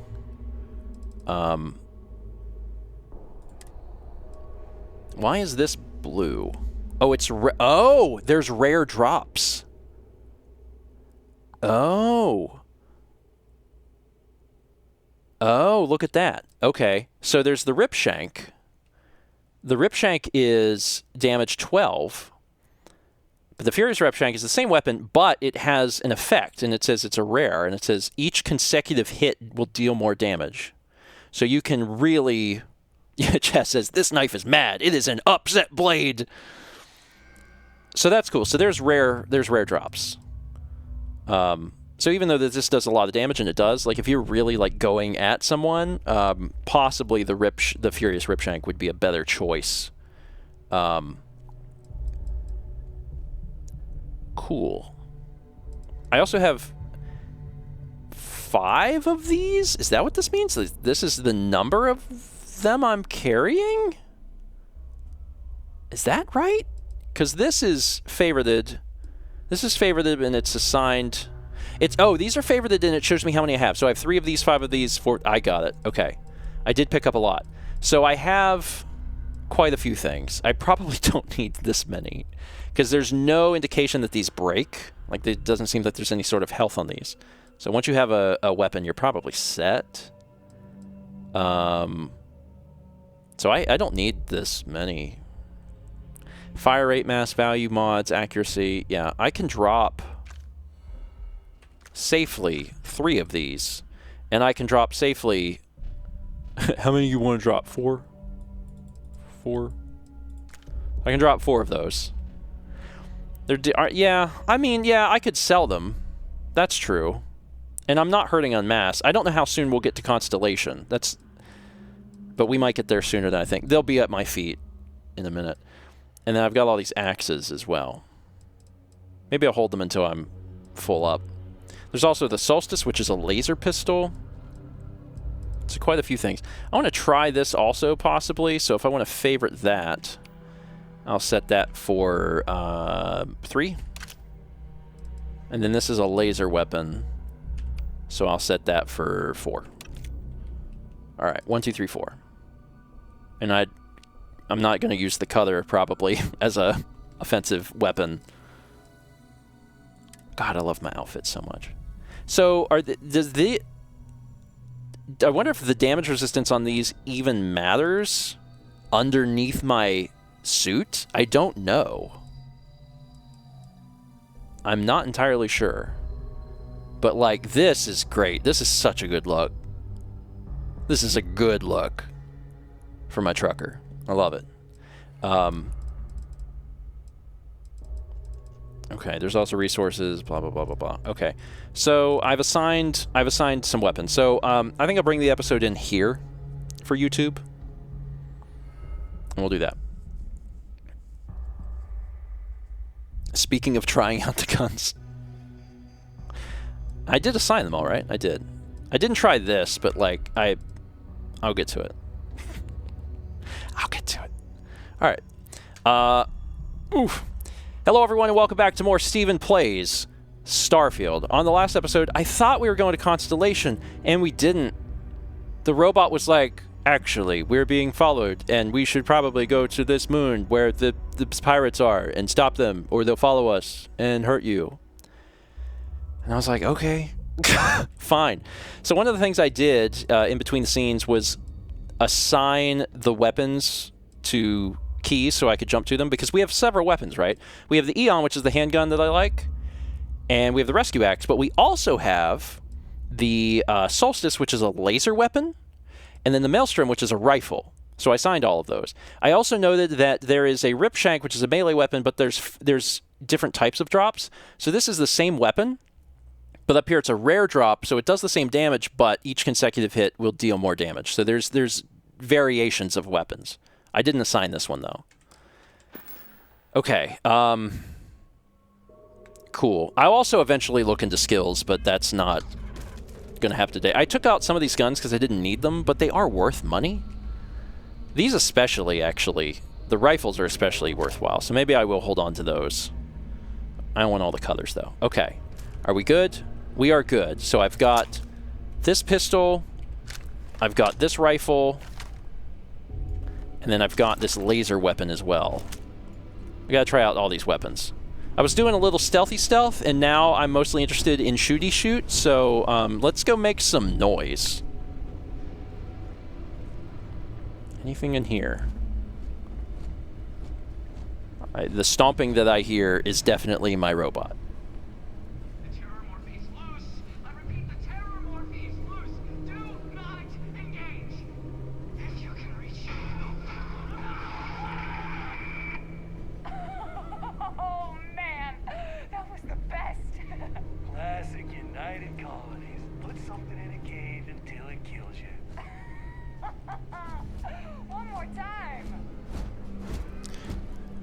I really don't like that. This weapon could also be loud, but it's not like I have a suppressed weapon anyway. The only suppressed weapon I have is my melee weapons. Medical sample tray. Starware operating system. Okay, new beginnings. Let's see, Hayden Wynn. So that's one of the people that we heard. I can't believe it. I got the posting. The United Colonies Xenowarfare Division is now official. I can't even imagine the amount of red tape they had to cut through at MAST, but it's long overdue. And I get to be a part of it from the ground up. My official title will be Associate Xenobiology Technician, and I ship out in 3 days. Amanda is upset, but I assured her I'll have plenty of leave, and we'll be back in New Atlantis all the time. I'm still not sure where I'm going. Definitely somewhere in United Colony space. Guess I'll find out when I get there. Candidate 1. We got our first extraterrestrial candidate today, what appeared to be an alien form of Lacage venusta, essentially a giant spider. Mitchelson, in full protective gear, attempted to attach the neural control interface. Our security detail is still trying to remove him from the cocoon, and we had no choice but to put down the creature. A minor setback. None of us expected success on the first try. I heard Dr. Paulson tell the others that a detachment of United Colonies Marines is scheduled to deliver another creature next Thursday. Okay. I'm not sure how they managed it, but the UC Marines actually managed to bring us an Ashta. It's not that the Ashta is a terrifying beast, a natural predator. Those are both exceptional, wonderful qualities and essential to the work we're doing here. It's that the Ashta is native to the planet Aquila in the Cheyenne system. Aquila, home to Aquila City, capital of the Freestar Collective. Leave it to a group of ground pounders to grab a candidate right from the enemy's backyard. Though it does beg the question, have Freestar Collective scientists managed to weaponize their greatest natural predator? If so, our timetable just got accelerated. Any fears that our Freestar Collective counterparts have managed to weaponize the Ashta have been completely dispelled. After the Mitchelson debacle, we determined the NCI should only be attached under full sedation. So that wasn't an issue. The problem started immediately afterward. The Ashta proved incredibly resistant to synchronization, and we never achieved control fidelity beyond 47%. Dr. Chin's arm was nearly ripped off 5 minutes into the first trial. In short, the Ashta simply can't be controlled. If not by us, then certainly not by the Freestar Collective. Dr. Paulson has been in touch with Colonel Kasarov. Looks like the Marines will have another species collected and dropped off by this time next week. Another creature, another failure. No fault of the UC ground pounders. We wanted a predator, and they delivered. These things were so alien, Paulson had a difficult time deciding on a designation, opted for Reptums venenum. Shame we couldn't properly sync the NCI. These things would have been spectacular, especially the poison. We're moving! Packing up shop and transitioning the entire operation. It's happened so fast, my head is spinning. The work on the anthropods has been so successful, we're actually relocating to their homeworld. We'll have an unlimited supply of creatures for the Xena Warfare Division. I've been named Senior Xenobiologist. That means I'll be running the entire facility. My first instinct was to tell Amanda. I'm still not used to her not being there. I'll give I'll give Mitchelson credit. The guy really went to bat for me. He let the MAST brass know that it was my work tuning the neural control interface that was instrumental in controlling the arthropod. I guess Paulson is being forced to retire. Good riddance. Okay. And, yeah, there's nothing wrong with being a xenobiologist, but it might come with, like, some problems. Shotgun shells. Spiced worms. These are the same things. How cool would it be to get a shotgun? We would like that? That's a game. Did I already grab that? I think I grabbed that one. Stand up. I can probably safely stand in here. Wire spool. Folder. UC Battle Meal Multi-Pack. Restores 20 health. Plus 8 carry capacity. That's cool. Take that. Deck of cards. Egmont. A bed. Y'all just think I'm just gonna, like, sleep in the pirate facility? That seems like a danger. I probably sleep an hour. You do wake up rested. I just took a little nap. It was safe. It was fast. It was safe. I now have, what is it, plus 10% experience bonus for like 15 minutes. That's just, you should take little naps. Just a little cat nap. Just a little cat nap's fine. There's nothing in here. A toy? Oh. Our first lock. Fill in all open slots in every layer to open the lock. Select a key and rotate it until it lines up with the gaps in the security layer. Slot the key in to fill the gaps. Each key can only be used once. Security level novice. So you start, and then you slot the key with E. So do I choose one of these? Is that what I'm doing? All right, let me see if I understand. So, okay, so we try and line this up.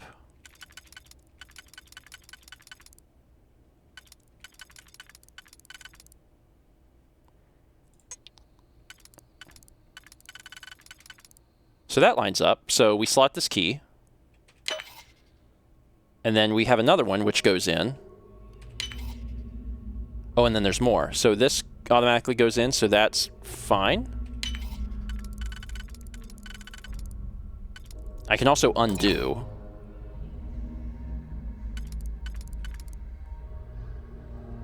This. So slot key.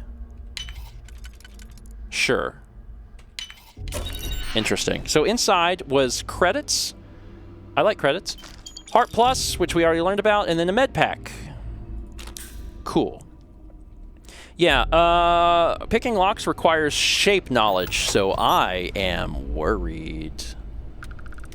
I am very worried about shape knowledge. There's a dart, cooler, a steak, and yogurt. Oh, a blue lab outfit. Plus 5% chance of research sudden developments. So you put it on when you want to feel inspired. I'll take it. I have room right now. I can always give stuff to Vasco, too. I shouldn't be too worried about, like, being over-encumbered, because, like, I have a robot who also has the ability to hold things. Oh, my God, an exercise ball.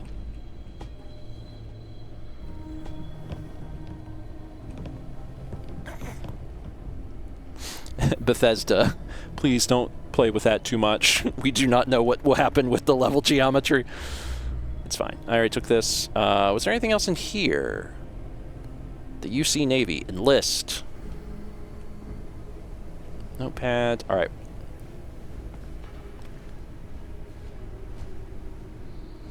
I was hearing voices, but I wasn't exactly sure where they were coming from.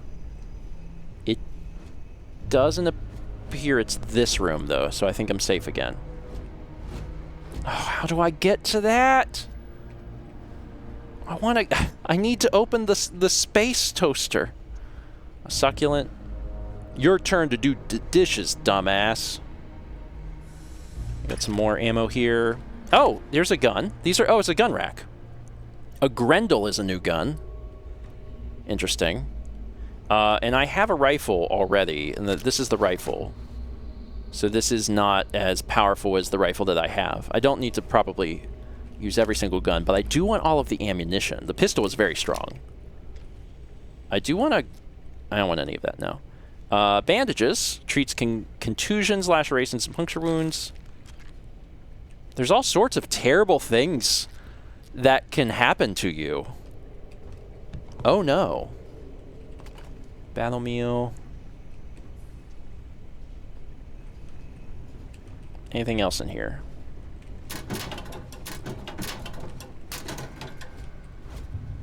A blender base. A chunks cube. We love a good chunk. And an espresso machine. Can't get in here. We're definitely getting close to, like, something, someone. And it's a little worrisome. Oh! Oh, hello! Okay, the pirates don't know I'm here. That's good. I definitely just picked up a grenade. And grenades are very fun. They are not in weapons. Okay, what are they in ammo? They're not in ammo. Resources, no. New items. Fragmentation grenade. What category are you? When I want to... Oh, throwables. Here we go. So I can equip throwables, which I believe is G for grenade. So let's do that. I'll just choose that. And now I have 2 grenades. I could definitely very easily kill myself here, accidentally.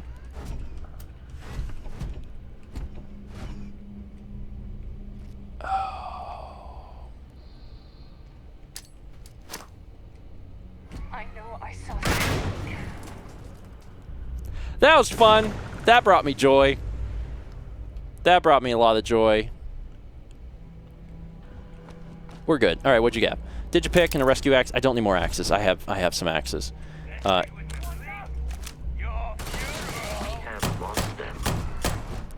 They are actively, like, shooting at us, bud. Okay. Are you... You're good. Let's try out this other weapon. This is a laser pistol. A lot of recoil on this. Level 2, baby! I will stop everything and level up. Hey, guys, time out. Stop shooting. I just feel stronger. Can you just give me a minute? Thanks.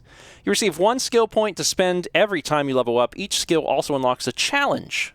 Complete the challenge and then spend a skill point to rank up the skill. The top row represents basic skills. The rows below are locked until you have spent a minimum number of skill points in that category. I read a little bit about this.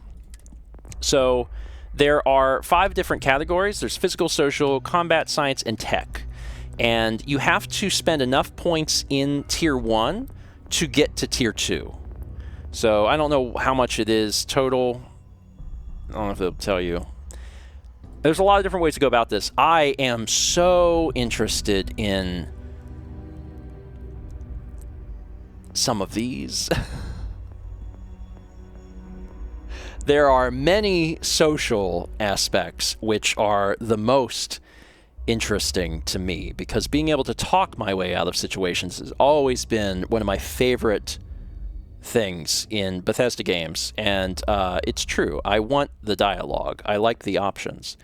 Some of these get really wild because then you can manipulate people into doing what you want. Some of it may feel familiar from Fallout as well. So my options are commerce, gastronomy, which is for food, persuasion, nuanced ability to listen and discuss can often accomplish far more than simply shooting first and asking questions later. 10% increased chance of success when persuading someone. This helps you find extra credits, and then theft. I'm going to go persuasion. Like, first thing off the bat, being able to have the ability to do that is what I want. So at rank 1, 10% increased chance of success when persuading someone. So I have to unlock the skill. So I will unlock the skill. And now I have to succeed in 3 speech challenges. If I succeed in 3 speech challenges, I will unlock rank 2. So it's a really interesting way of doing the skills where you have both like points to spend, but also you have to use the skills to level them up. So it's a mix of both, which I think is kind of a fun way of doing it. So we unlock it, and now that we've unlocked it, we have to use it in order to make it better. And I think that's really neat. So, cool. So now we have 10% increases, and we need to start using the speech challenges as we can because that will make us better at speech. And then, you know, eventually I'll get another skill point, and then I'll figure out what to do after that. And it's not my problem right now. Okay. All right, time in. Thanks for giving me experience. Really appreciate it. Okay. Is there anything of note in here? I already took the stuff off of their bodies. Oh. Oh. Feeding. Oh, God.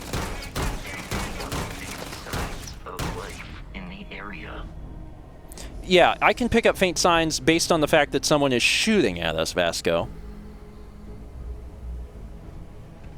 Where did you go? This is horrifying. I died how I lived, full of sealant.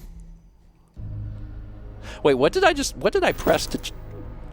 Oh, I just, like, checked your inventory in a deep way. Okay. Coffee mug. Anything else of interest over here? No. I mean, this... Enemy activity in the area has ceased. That's not true, Vasco. I know that you have forgotten, but I have not forgotten that there's another person in this room. +5 health in O2. Hazmat suit. For a minute, I was like, oh God, what's this? I realized it's Vasco's behind. We do love a good robot butt. In this house. In this house, we stand. All right.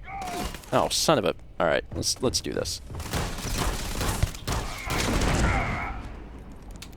That's how it's done. All right, it's time to try out this this rifle. I know there's more guys up here. Let's see. Who's done? Sorry. I know you're not back-talking me. Where'd you go? Where are you?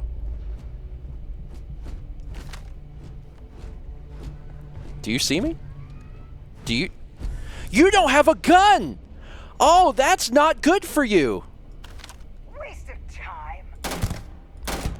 Ma'am, how would you like to meet C.B. McCoy? Job done. I'll eat steak right off your body. 5 experience. All right, there was a computer down there, which is probably got some information on it, if I had to guess. Some good lore. Solstice. That's what I already have. That's what the gun was called. That's what the gun was called. Yeah, that's what the gun was called.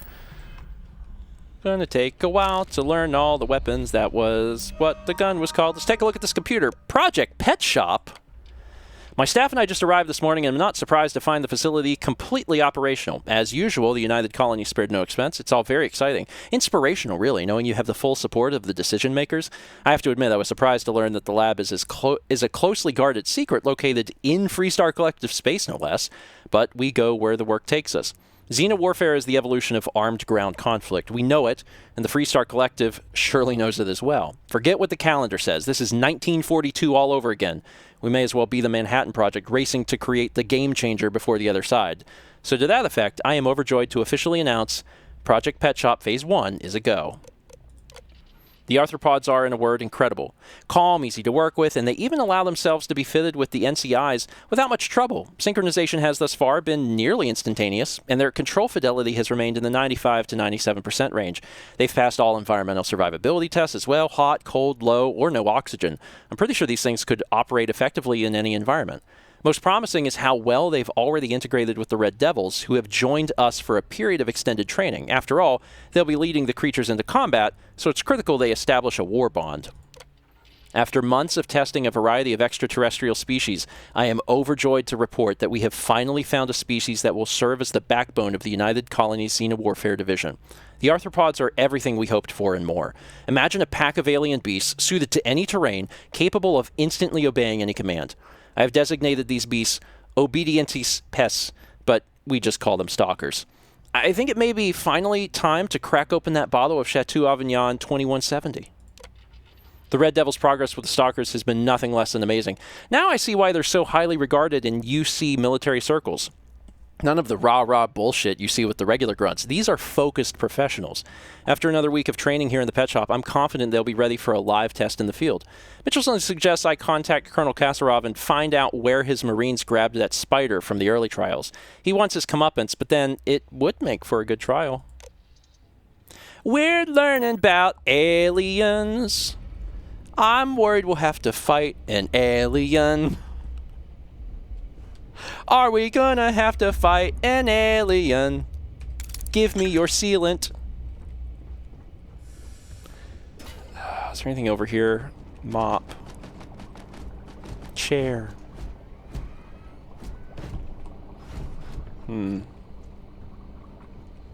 Nothing over here. I can also scan, right? It shows scientist is dead. Thanks, scanner. You helped me out today. I wasn't sure. I wasn't sure that scientist was dead. But now I know.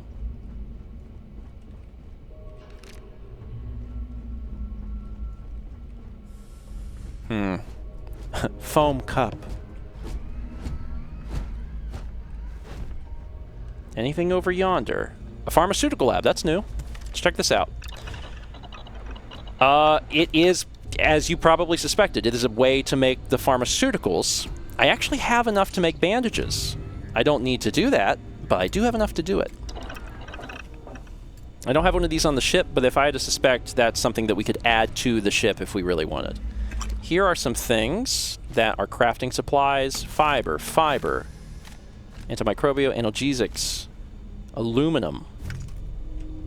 I will take all of these things. Little vials. Let me get my gun back out because it makes me feel just a little safer. Just a little bit. Was there a path this direction? I don't think so, so let me finish up here. Digipack Midnight Delight. What does that mean? Oh. So if you hold E, you can do this. Put it down. You don't know where it's been. Put it down. All right. What is it? If I press R, I can see what this is. A snack made from a smattering of available ingredients. So if I do this, can I eat it right out of the pocket? There's not a button for that, unfortunately. I will take it. Vending machine. Blood. I took an axe. Happy trigger finger. I was like, I better grab another axe. And there's nothing over here. You can never have too many axes. You can, actually, and I think we're there. Sparkling water restores 3 health. Yeah, this is not enough health, man. Gotta keep an eye on my health and use the health kits as we need them. All right, I think we are ready to continue on. There... Oh, no, you're dead. You had a drink for me. Okay. What's in this little room here? This little closet. There's a shower, which is not a thing that we can use. And there are no other materials in here. It looks like. No.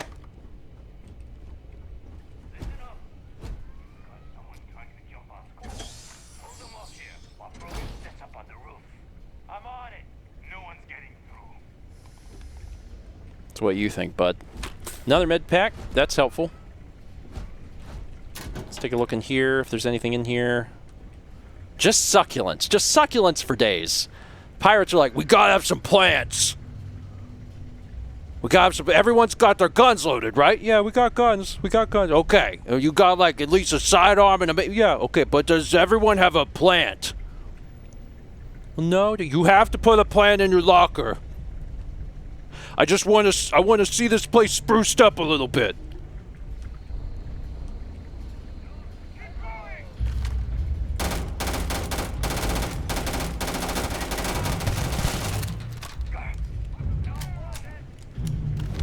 Oh, he's down.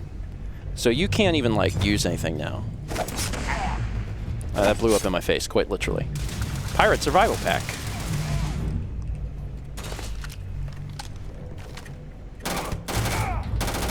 So shooting that pack on the back is real good.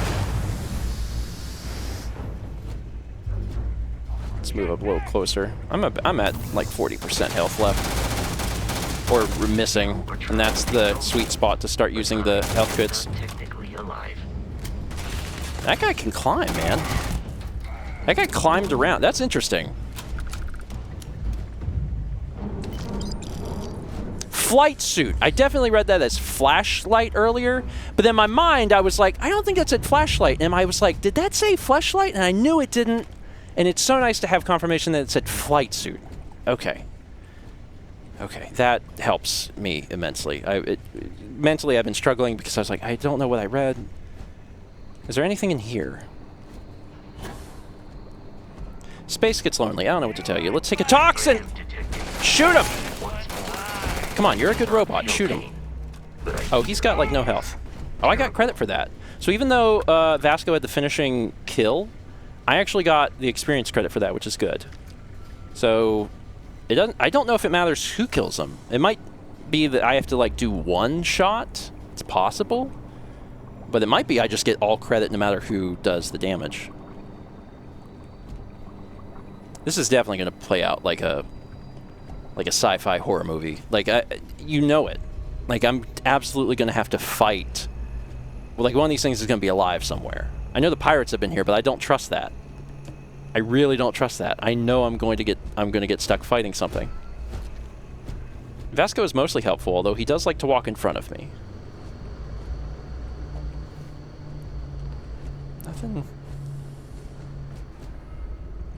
Nothing in here. Research 02. Anything back here? Nada. Let's open this door. There's stuff upstairs, obviously, but let's check here. What do you do? Nothing. Okay, you're just like a little machine for funsies. Notepads. Levitating desk planet. Oh, here's something. Finding a lot of worms. Some antimicrobials there. Excuse me, Vasco. Alright, so we're done here.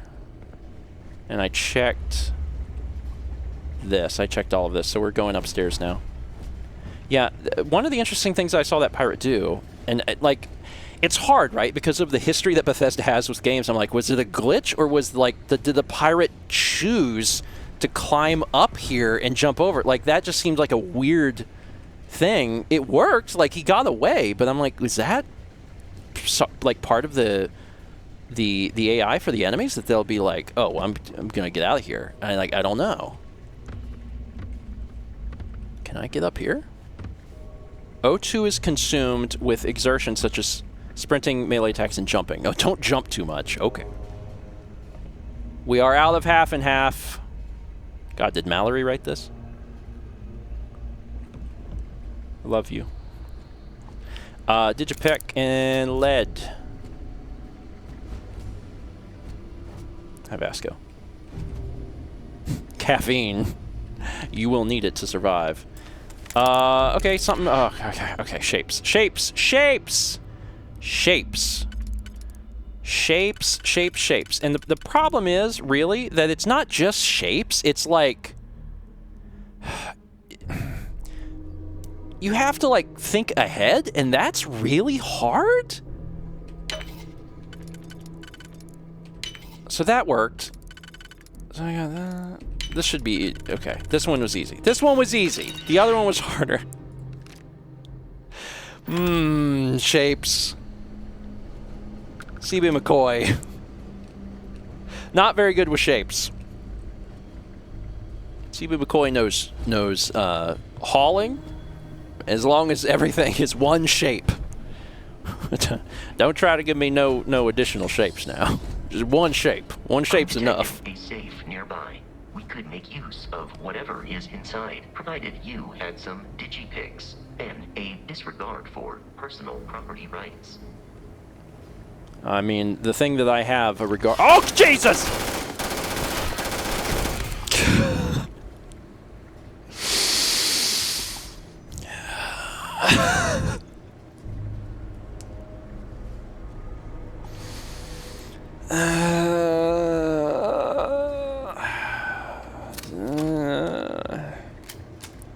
Demon?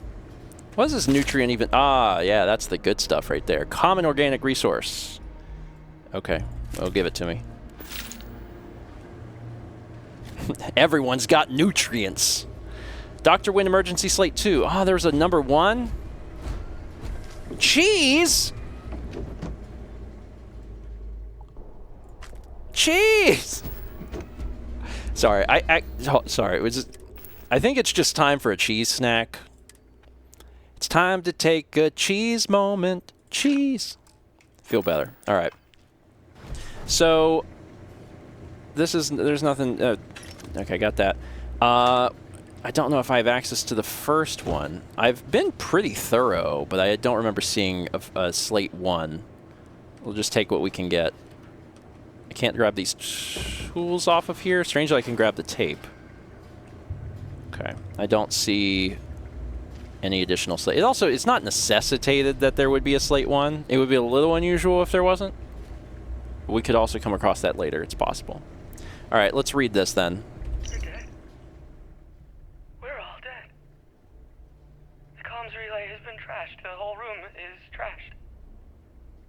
We can't call for help. I can hear the terror morph roaring somewhere. And more people screaming.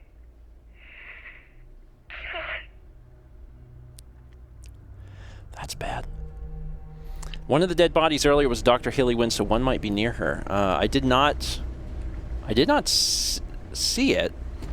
I don't necessarily want to. I mean, I get that it's just going to be like a small story thing, so I don't feel the need to backtrack for it because it's not a major story part. But I have to really keep my eyes peeled for those because they also look like notepads too. I'm gonna solve this lock. Okay. Sure. So this one doesn't work. So can I use... Undo. Love it. I love it. I love it. How? This is probably right. And then this? Nope. This. Oh boy. All right, there's only 2, so this just has to fit this and then this. All right, okay. Jesus. All right, that was worth it. There's a lot of money in here. And then a Synapse Alpha. Research projects require fewer resources for 10 minutes. So you can jab it in your leg and then learn a lot really, really quickly. Great. Roof access? Yeah, that's where it's leading us. Let's do it.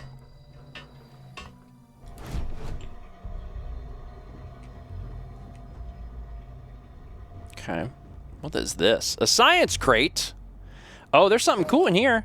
This is a rare drop. Bolstering deep mining space helmet. Bolstering grants up to 100 energy resistance and physical resistance the lower your health. And I think this is already the thing that I have. I think I have a deep mining space helmet, so this is just a better version. Also, Digipack, fiber, all of it. Yeah. All of it. Yeah. Okay, let's take a look at that then, because that's better than what I have on. It's not this, it's the helmet. Helmet. Yeah, so I have this, and this is the same thing, but it has the bolstering attribute. So let's equip that. You ran out of O2. What? Further exertion will cause CO2 buildup. What? What? Because I changed my helmet! In space! Oh my god!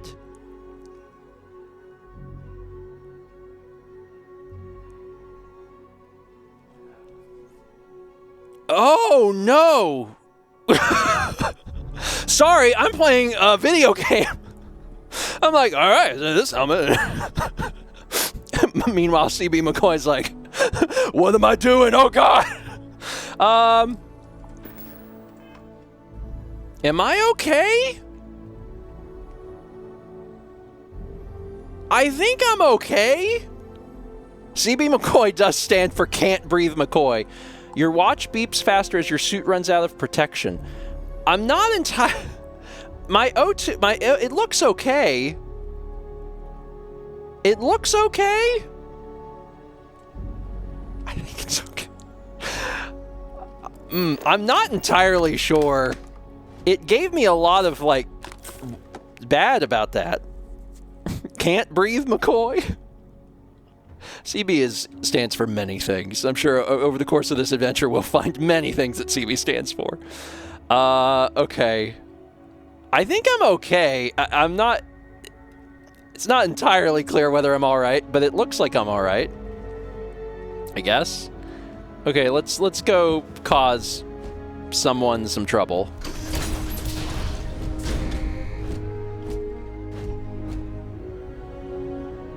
These guys might just want to talk. You gotta be kidding me. The Frontier has a new captain? You working with Barrett, or did you pry the ship keys out of his cold, dead hands? Speech challenges are good. That's right. I killed Barrett. Let's tell your pirate friends to back off. Oh no, you see, we weren't really after Barrett. Oh. We're after that ship. Every Crimson Fleet rook hears about the Frontier.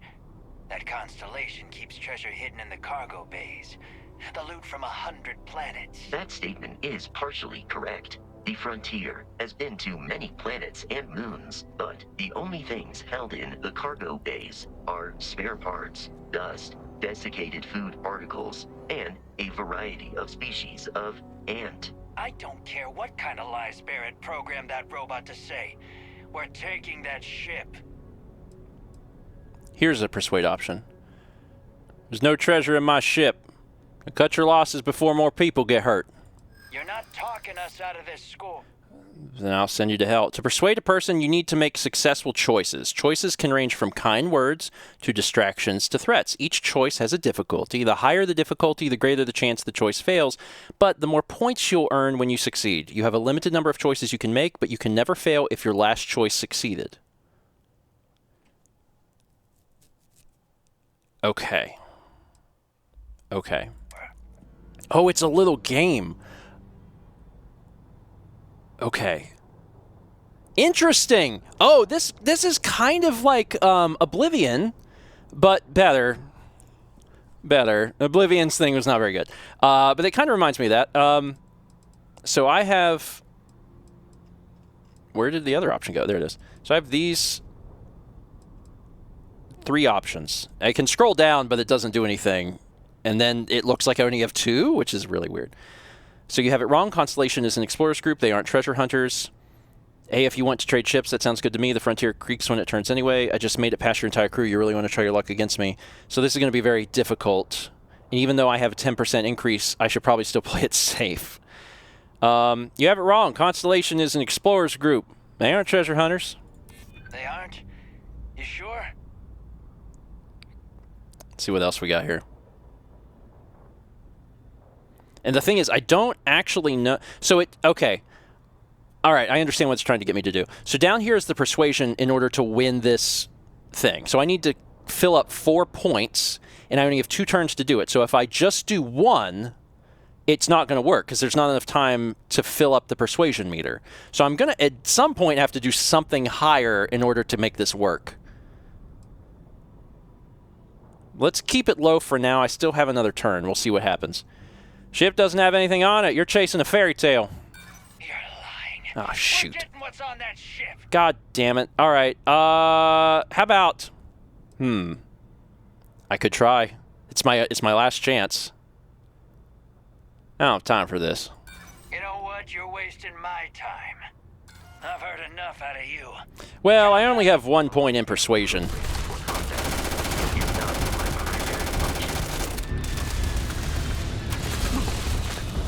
An eye on your health. Christ. More coming. This is fine. Let's heal. Down. Not today, pirate. We should now be free to travel to Constellation's headquarters without... There's still enemies. Okay. Oh! I'm outside. I was like, oh my god, I'm outside. This isn't working very good. Give me a different weapon. I definitely want to check the guy. Oh, there's a lot of them. Fast travel to your ship. Press F to open the scanner. Let me check this guy's stuff because he's going to have good stuff, I bet. It's pause time so we can breathe. There is ammo. There are credits. There is this gun. And a sturdy deep core pack. Minus 15% incoming melee damage and basic boost pack. Boost pack. Zemiak can fly? A little bit? Is that what that means? I don't know what that means. I'll take it. But I don't want your Grundle. I'm getting shot at a lot. Press F to open the scanner. Look for the map icon of your ship and press E over it. That's it. So I can fast travel there. But I can also jump. When I jump, I get hurt. All right, let's escape. Fast travel to the destination. Yeah. So you can fast travel even when enemies are nearby. To reach the lodge, we must jump to the planet Jemison in the Alpha Centauri system, and then land in the city of New Atlantis. Do not worry, this will all become second nature before too long. So if I press tab and I go to the missions menu, toggle which quest is tracked on your HUD. Only one quest can be tracked at a time. Select the name of the quest to expand the list of open objectives. Select any objective in the quest to track the whole quest. You can press set the course, blah, blah, blah, blah, blah. Okay, so one small step. Grav jump to Jemison. So we can click this and then hit set course. And then we get a chance to see exactly what's going on, and we can say jump, and it'll show fuel consumption. It's going to use a fair bit of fuel, but that's where we're going. So jump. And I think we skip... Oh, so we... Starship Frontier. This is United Colonies Security. Maintain course and prepare to be scanned. Scan complete. No contraband detected. You are cleared for landing at New Atlantis.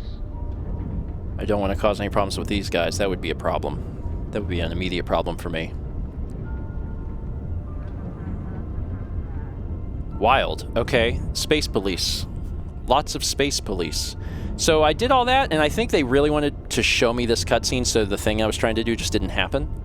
So instead, I think I now have to, like, do it again. So this is where I'm going. Set a course. Land at New Atlantis. That's where I want to go. What? No, not the mountains. Oh god, don't go to the mountains. No. No, this. Yeah. You want to go to the mountains? I'm like, no, I want to go to the city. To the mountains? Like 50 miles away. I'm like, no, I don't want to do that. Because it looks like you can just go. Is that true? You can just go places? Land at New Atlantis. Destination Deciduous Forest.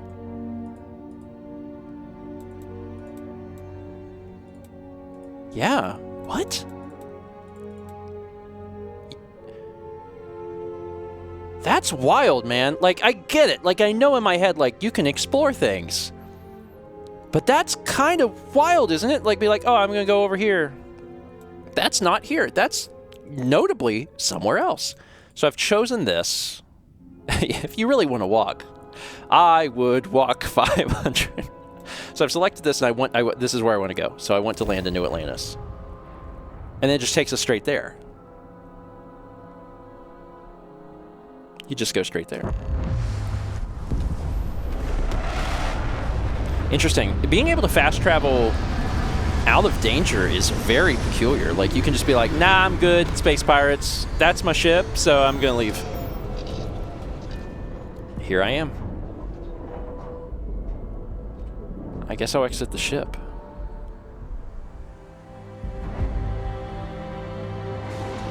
Hi, can I park here?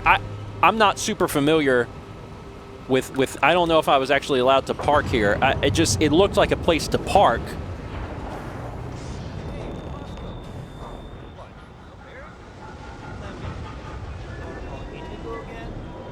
What do you mean, Protocol Indigo? And he's our new captain. My crew can take a look at your ship, and you can stop by the Trade Authority kiosk if you need to offload some cargo. So I can repair the ship. I can do things. I don't actually really have a huge interest in any of these things other than selling. Where'd you say I could sell things? The Trade Authority runs a vending kiosk next to my booth. It's just off to the side, near the ramp. Besides that, Jemison Mercantile is your closest shop if you're looking for a bit of everything. That's further in, past the security checkpoint. Okay. And where can I go if I need more crew? I would try to Viewport. They'll be on your left once you get into the plaza. Good to know. Everything looks good here. I'll be at my booth if you need me. We made it. We're safe.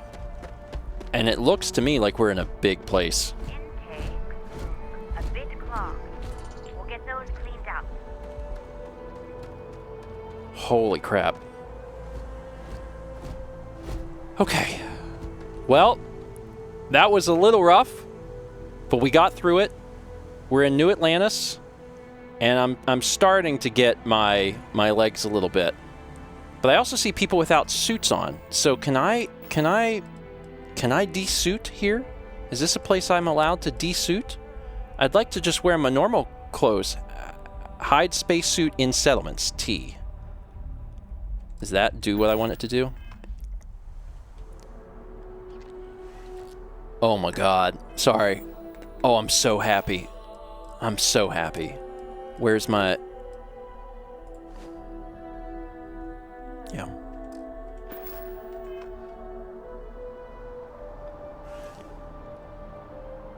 My name is CB McCoy. See you next time for more Stephen Plays Starfield. Love it. Love it. I should probably save the game. Let's save the game. And then trust. Have some trust that it's saved. It did. Okay. Level 2, 3.5 hours in. 3.5 hours in, more than 50% of that. More than 50% of that was absolutely character creation. It's fine. It's totally fine. Haley says, go to bed. Oh, I'm not doing that. I'm absolutely not doing that.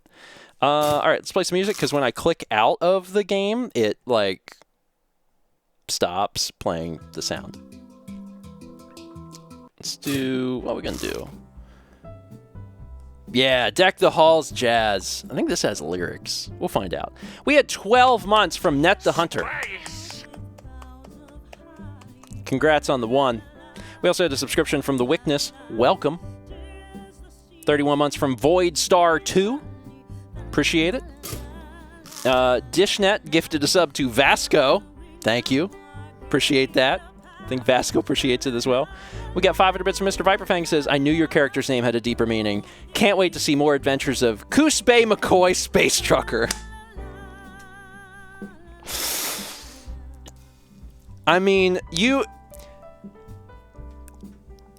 one of my favorite things about giving a character an acronym name is that you can just continually come up with fun things for it.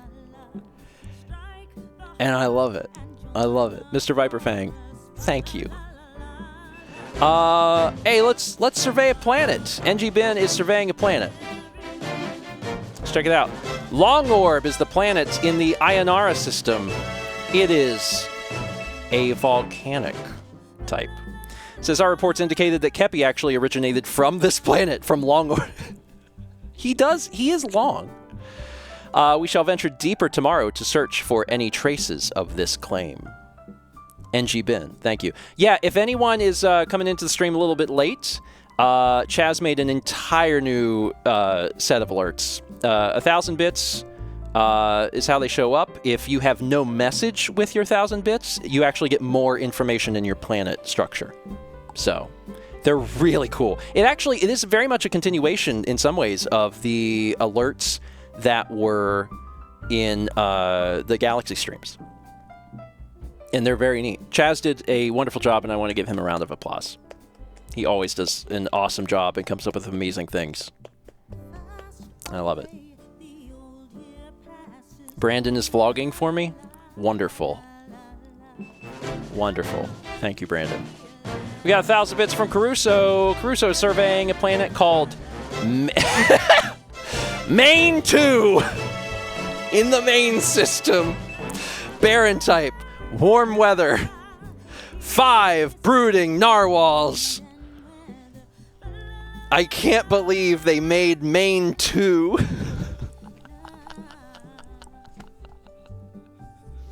There are 5 brooding narwhals here. I can't believe it. I just really love Main 2. The sequel no one asked for. Are there goats? I just want to know if there's goats.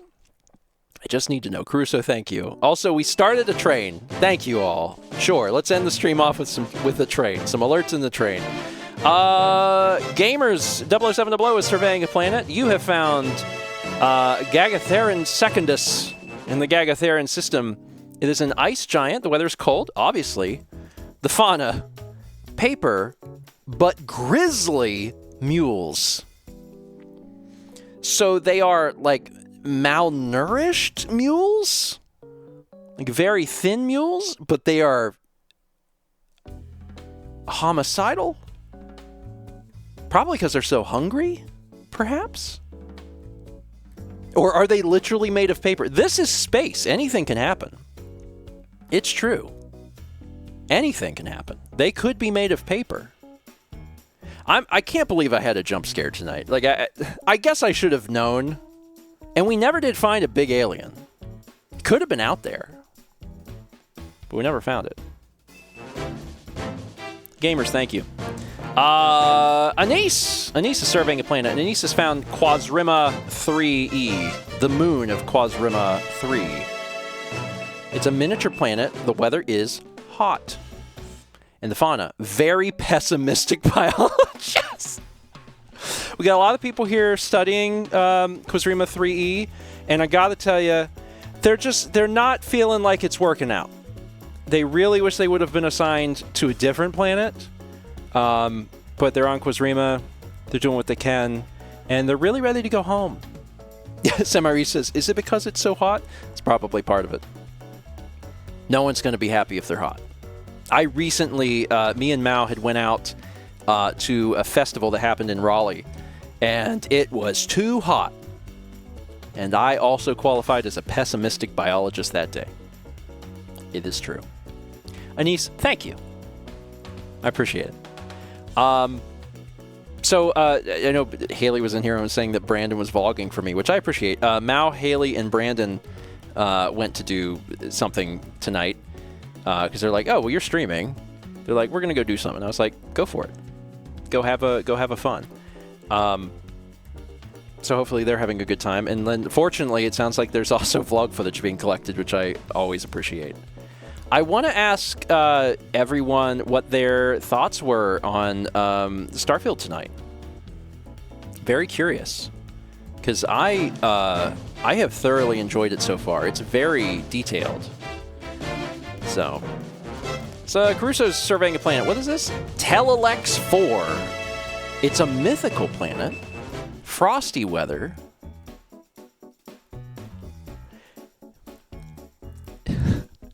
Gingerly frowning sparrows. Ah, the mythical Telelex 4. It is a frosty planet where the sparrows never sing because they're all depressed.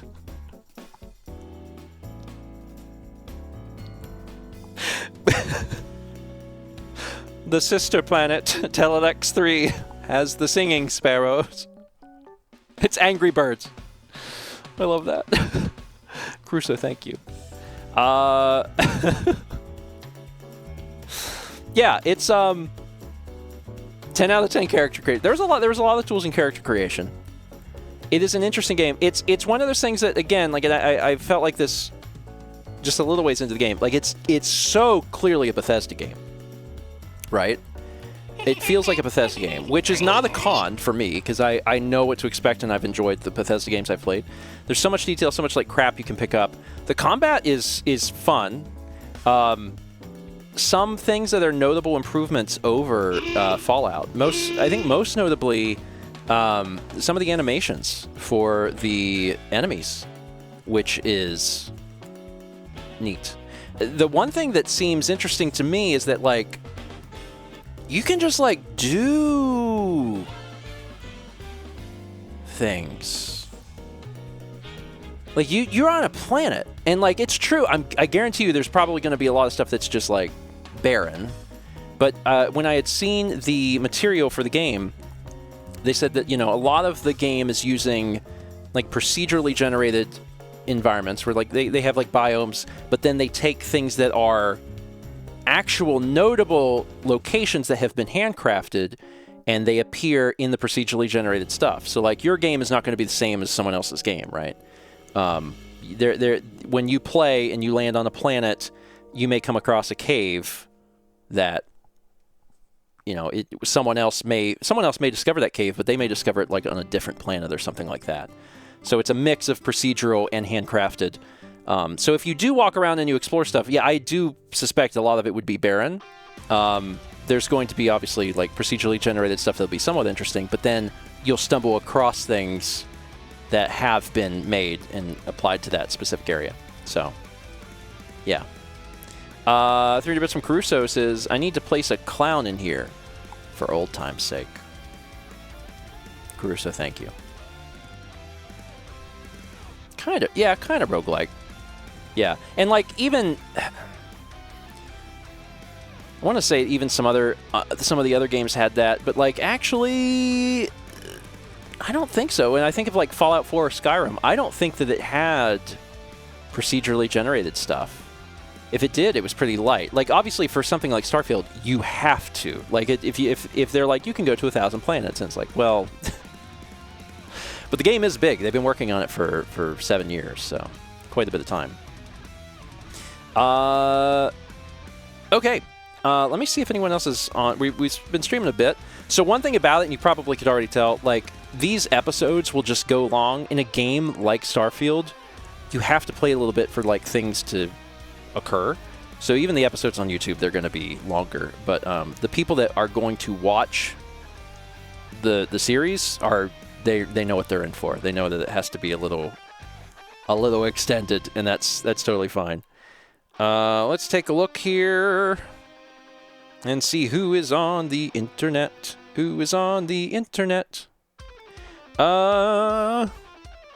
Dan is streaming. I don't know if Dan is like just started or if he. I'm not entirely sure. Did he just start? He's been streaming for 3.5 hours. Okay, so he's been going through it, and he's also playing Starfield. He is probably further than me. Oh, he is much further than me. He is. I'm looking at him go. He's going through his mission list, and I'm like, oh, he's like really like going through it. Okay. Well, here's what I'm gonna do. I am gonna send you guys over there. Obviously, he's further than me, so like just be mindful of that. But I'm gonna send you over there because Dan is the one who's going to be tackling editing the series, and if y'all can show him love. And either send a sub his way or bits, or even just if you haven't already follow him and just tell him that you appreciate him. I just think that that's very nice because Dan is a great dude, and he'll need some good editing vibes because I know that he's going to be working on this and trying to get this out and all set. So that's what I'm going to do. Our raid message is going to be. Can't breathe McCoy is real good. I'm down for that. Can't breathe McCoy is a raid message. I'll send you over to Dan. Get this raid started off. Thank you all again so much for being here. I sincerely appreciate y'all. Be sure to tune. What is today? It's Thursday? It's Thursday. So be sure to tune in tomorrow night. Mal and I will be jumping back into Zelda. But for now, go check out Dan. Show Dan some love and some appreciation for all of this stuff that he does for the channels. He's also the one that cut that really cool trailer for the Starfield short. Go show him some love, and I'll see y'all tomorrow night for Zelda. See you then. Raid, go!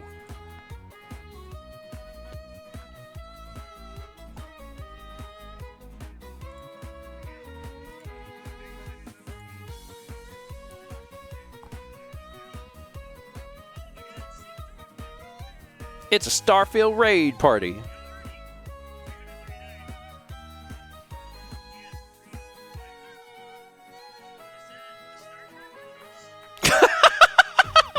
He doesn't know yet. He doesn't know.